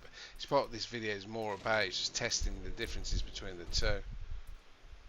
So as we can see now, so the 6A is better on engines and systems, but it's heavier. Not going to go in the weapons though either. 7A, better across the board, but of course is heavier. And this is only with a grade 3. So, yeah. If I do the 5A, and I put, I'm not going to use this, by the way. This is going to be charge enhanced, this one. Oops, wrong one.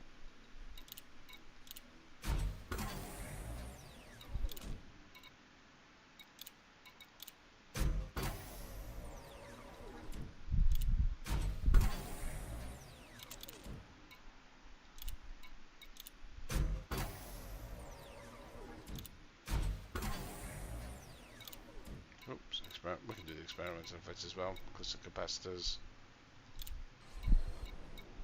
And yeah, she's going to do anyway. Oops. So, outfitting.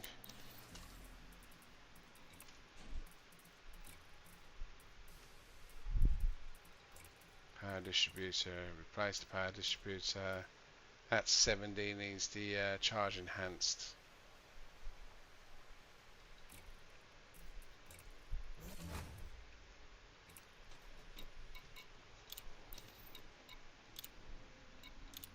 Oops.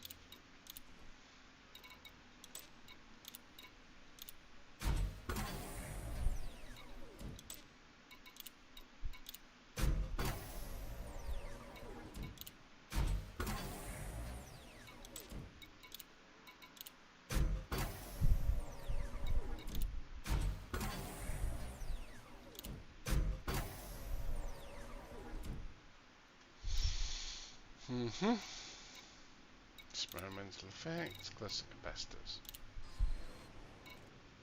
Okay.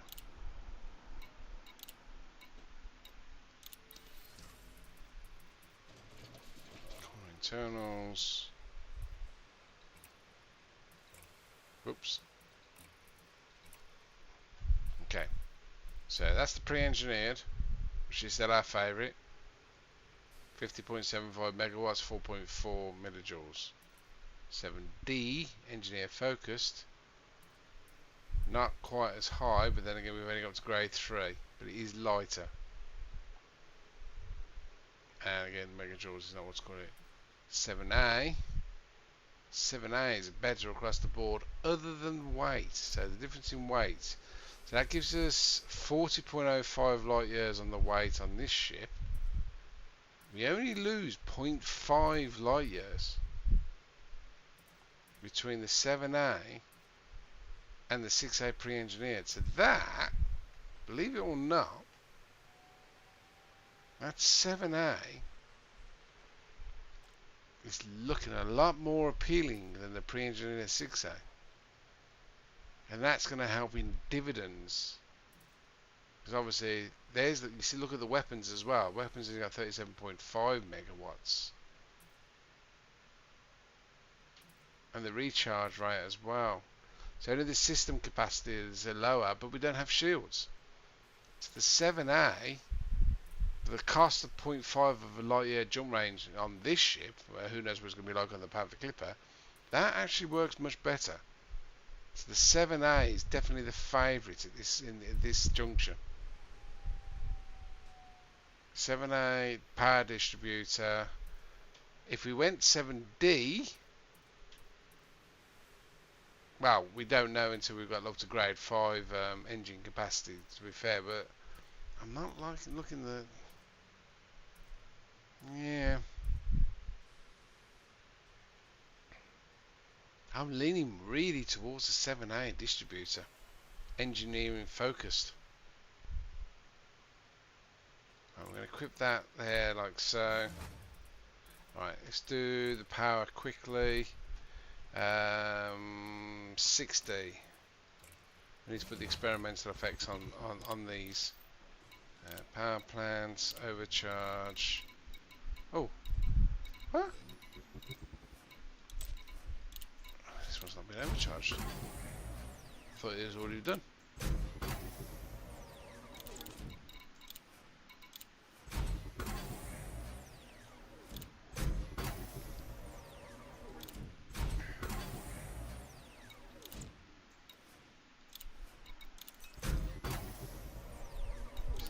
Oops. Well, need to do the experimental effect anyway. Thermal spread.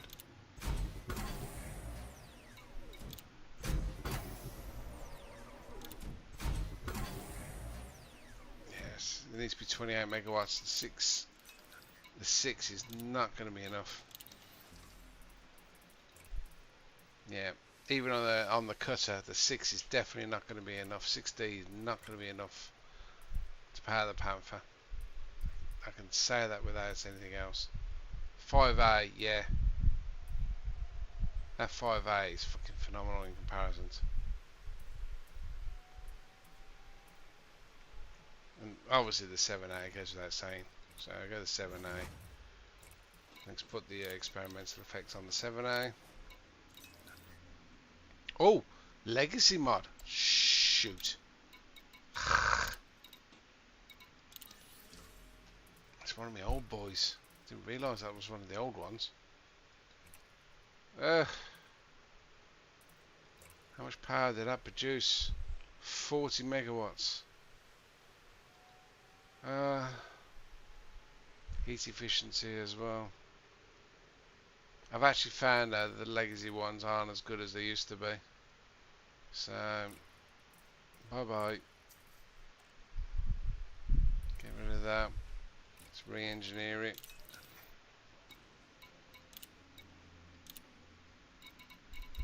Overcharge power plants. I mean, low emissions. Definitely the heat efficiency, but increase of mass. We don't want the increase of mass. In fact, the 7A's already got enough power to power everything on this ship. So this is doing this just for the sake of doing it.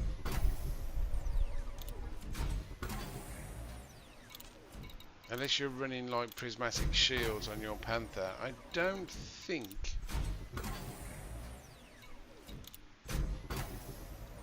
this is going to be needed. Experimental effects, thermal spread. So even though it's increasing 20% the heat,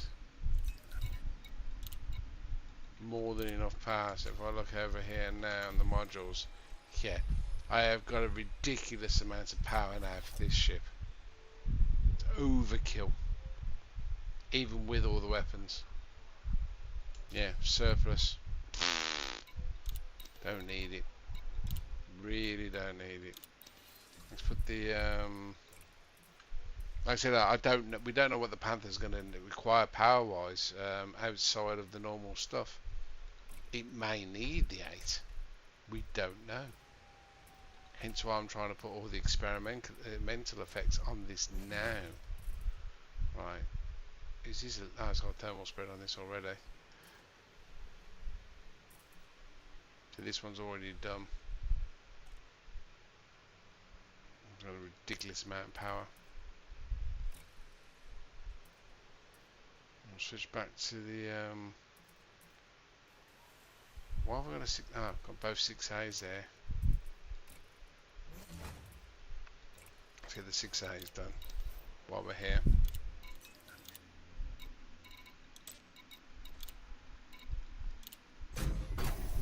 I'll do one with low emissions and one without.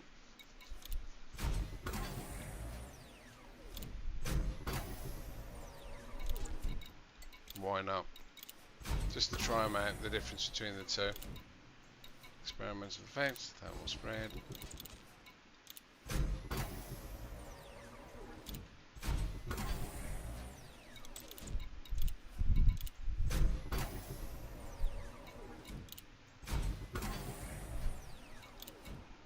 Oops.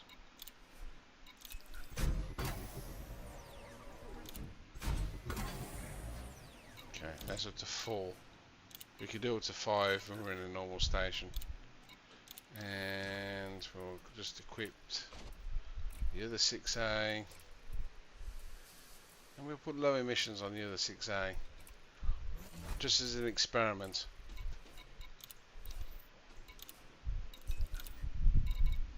Low emissions. Heat efficiency. Increase of mass, but not by much.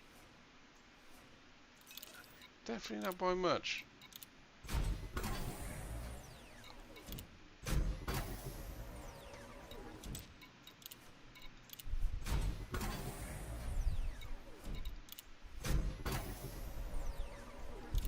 Not producing enough, nowhere near enough power though. It might have great power efficiency, but Jesus, increasing mass and decreasing power capacity. Ooh. So there's only one experimental that's going to be worth that, Munstead. Because obviously it's already increased the mass, so we need the power. Great heat efficiency, low power. Let's have a look at the modules.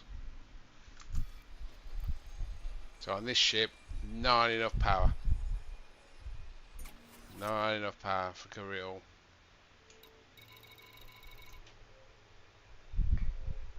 Not by much, only by 5%. So you could technically, you could put the frameshift drive booster under number 5.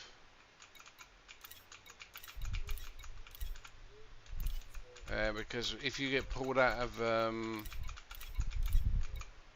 if you did get pulled out of Super Cruise, then you don't need the FSD booster, to be perfectly frank. You just need to get back into Super Cruise, then reactivate it. So there is that. So yeah, maybe.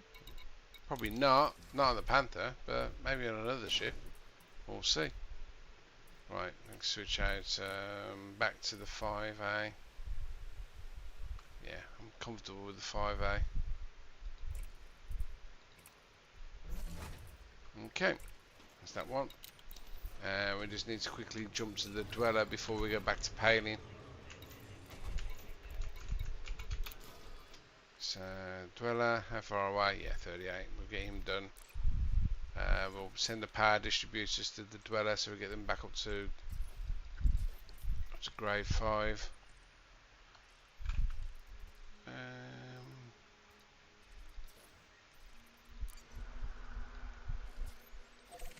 And what we're going to do while we're here with Marco, we are going to pin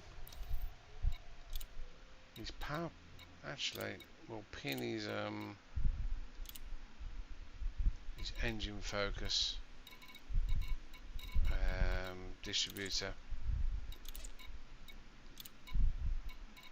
No, I don't pin.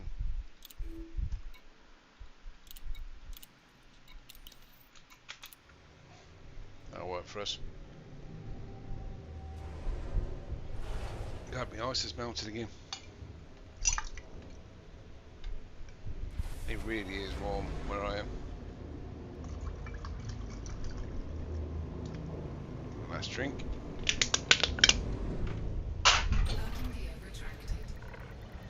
Yep, it's getting close to midnight. Disengaged. Commence departure. Yeah, for 2.5 hours. Let's get this finished.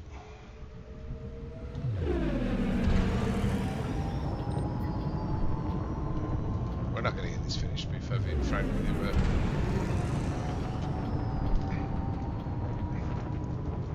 we'll get. Frameshift drive charging. We'll go to the dweller. We'll pop down to Zemo. Get the frag cannons engineered.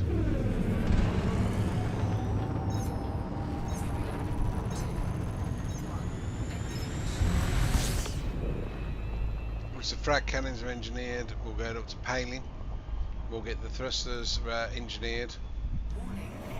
Experimental effects done.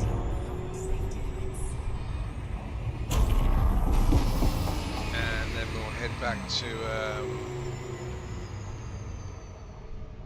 Todd.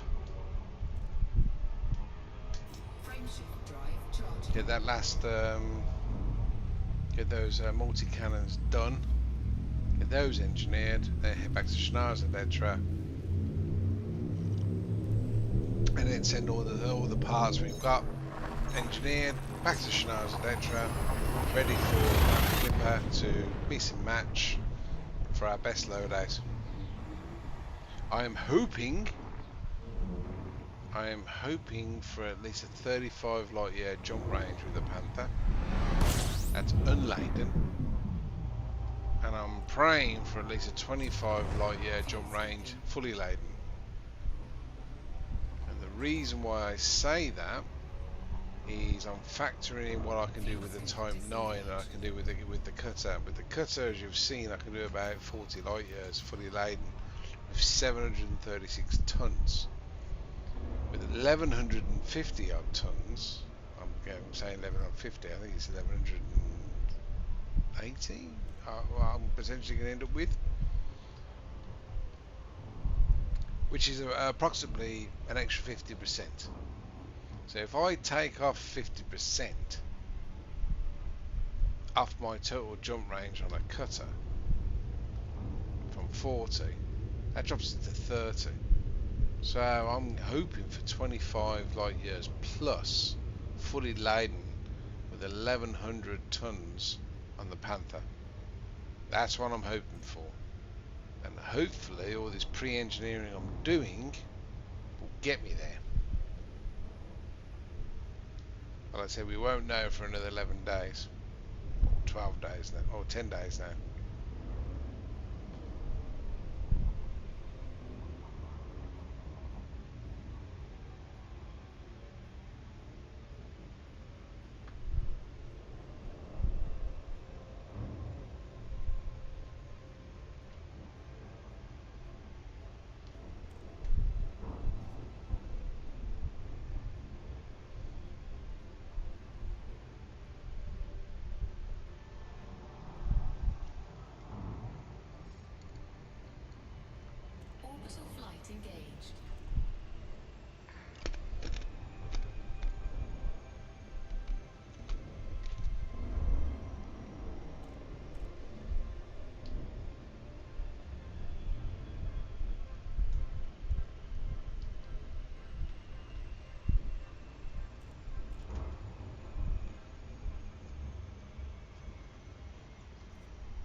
Hotel Maya, Lima, Oscar, Romeo, Heavy.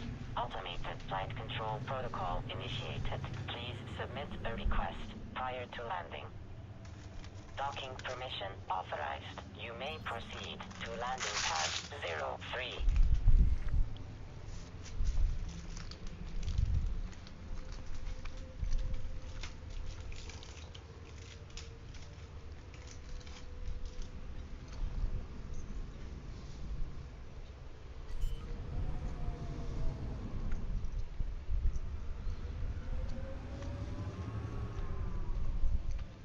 Landing gear deployed.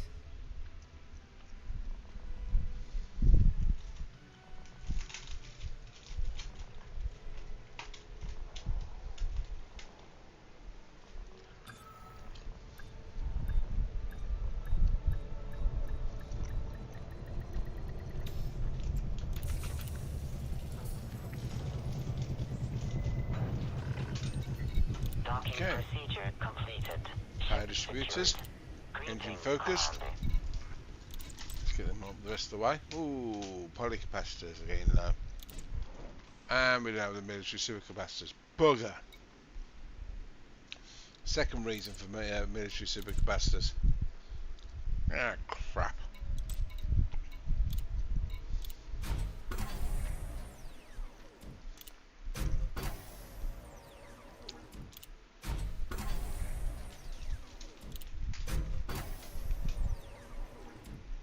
Right. Need to get that other distributor to here.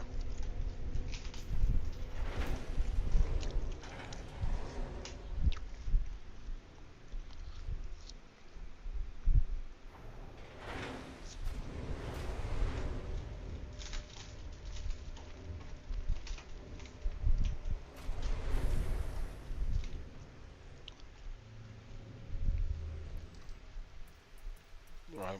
Okay.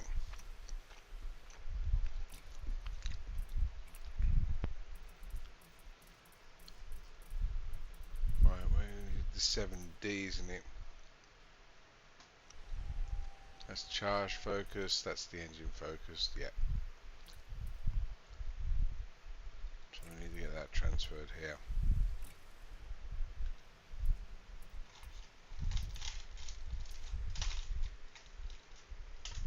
Yep, that's fine.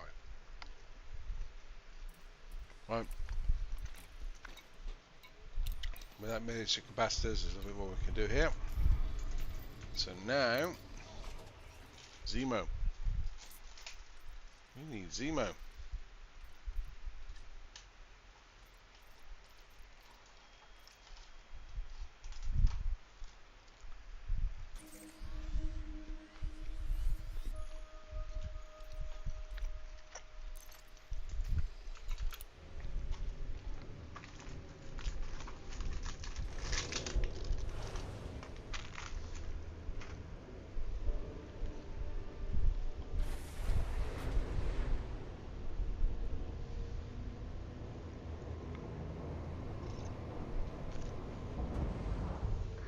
Landing gear retracted. Ship released. Departure authorized.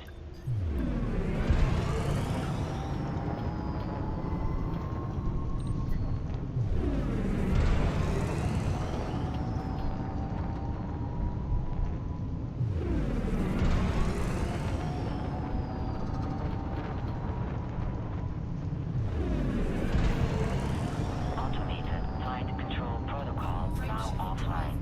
Thank you, Commander. 3, 2, 1. Engage. Warning. Frameshift drive operating beyond safety limits.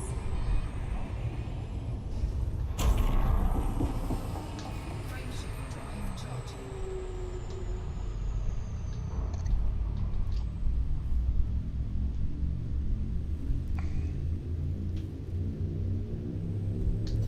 Actually, just thought to myself,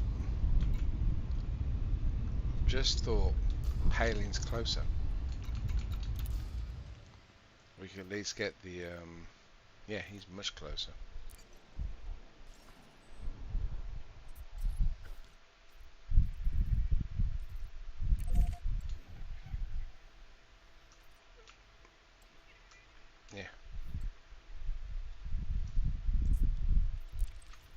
do paneling first before Zemo. Frameshift drive charging. Get those thrusters engineered. In fact, I want to end the stream here at the moment, because at the moment I'm literally just going around doing the rest of the engineering. So as I was basically saying from the very beginning, your FSD, you get the V1, Class 7, get it engineered with paling for Mass Manager. That's your FSD for your Panther Clipper sorting.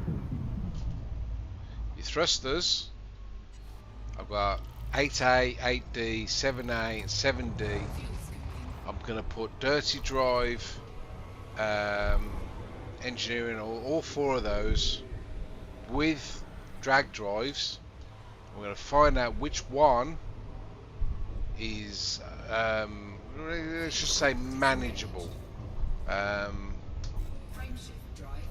the Panther Clipper. I'm guessing the 7D aren't going to do very well. I'm guessing the 7A is going to be fine. I'm guessing the 8D is going to be the one I'm going to end up going for. That's the balance between the weight and the actual thrust capacity. That's what I'm leaning towards from experience with the other ships. Power plant, as long as you've got 28 megawatts, don't care how you get the 28 megawatts, you should be good. So whether that's a Guardian power plant or a human power plant that's been engineered for the extra power, I think 28 megawatts is going to be your bare minimum without a shield, where you'll get by with gun turrets as well, I'll add. That's what I've been gunning for, pun intended. So yeah, as long as you get 28 megawatts, you should be good. If you're going to run with shields, you're going to need a bit more power, so probably going to be in the mid-30s. So then, and if you go with beam weapons, then again, with beam weapons, you literally are going to need a lot more power. But you got to remember, the Panther Clipper, it's a hauler. It's not a long-range hauler, it's a short-range hauler. She's designed and built for moving a lot of storage in short jumps. Working in tandem with a fleet carrier is what the Panther Clipper is designed to do, in my opinion. It's not designed to be doing 200 light year jumps for missions unless it's kitted out accordingly. And the only way it's going to be kitted out accordingly is if you've got like your arm to the teeth with shields so you can withstand a fight. For colonisation, the Panther Clipper doesn't need that capacity, so therefore, in my opinion, and probably will be shared by others, this is how you should cater for your needs. Your Panther Clipper should be catered for your needs, and you should have the parts ready to use for those needs. So like I said, I'm going to be using the Panther Clipper for colonisation. I'm not going to be using it for missions. If I'm going to use it for missions, I'm going to change the outfit. I am going to add shields, shield boosters, maybe beam weapons, in which case the jump range is going to drop, but its survivability is going to increase. So these are your checks and balances. As for the power distributor, from looking at the early stuff I've just seen with the 7A, 7A is looking very promising. For just 0.5 light years on the cutter, compared to the 6A pre-configured one, that's looking a very, very, very tempting option. So yeah, you probably will just going to need a engineering focused 7A power distributor on your Panther Clipper. That's what it's looking like to me at the moment. So those are your four main components for your Panther. Like I said, I'm not going to be running with shields. It's going to be cargo all the way up to level class 5. Class 5, I'm either going to put a fuel scoop in there or an FSD booster in there. Not decided which yet. Depends on the jump case. That extra 1.25 light years, is it going to be worth it where I am? Probably not. So therefore having a slightly better fuel scoop might be more beneficial to have, just in case I have to jump more than three jumps. We'll see. And that's what I'm going to do on my next video, which is going to be in 11 days time. I'm probably not going to stream again on this game.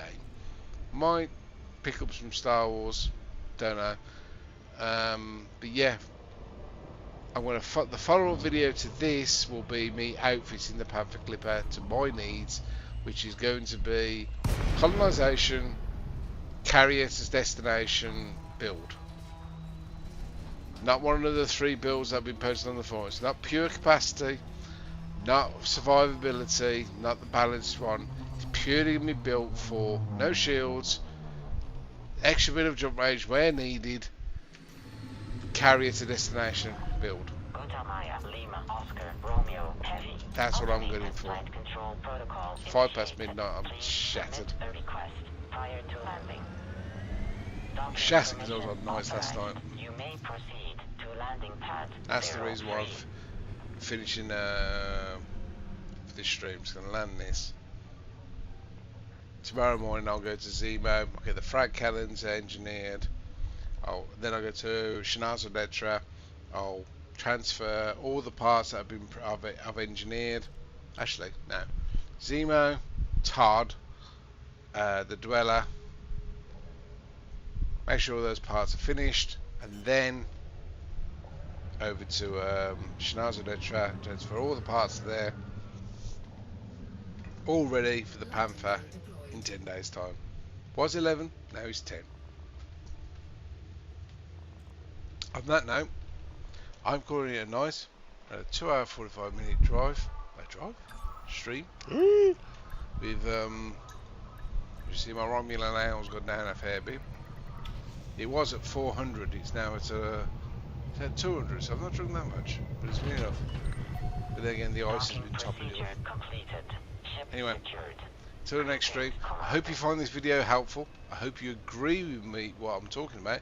If you don't agree with me, feel free to put the comments on YouTube. I will read them. I will reply to them, and I probably may argue with them or agree with you. But if I don't, at least maybe you've learned something new or learned something not to do. Anyway, on that note, I'm ending the stream. Good night all. Speak to you next time. Bye for now.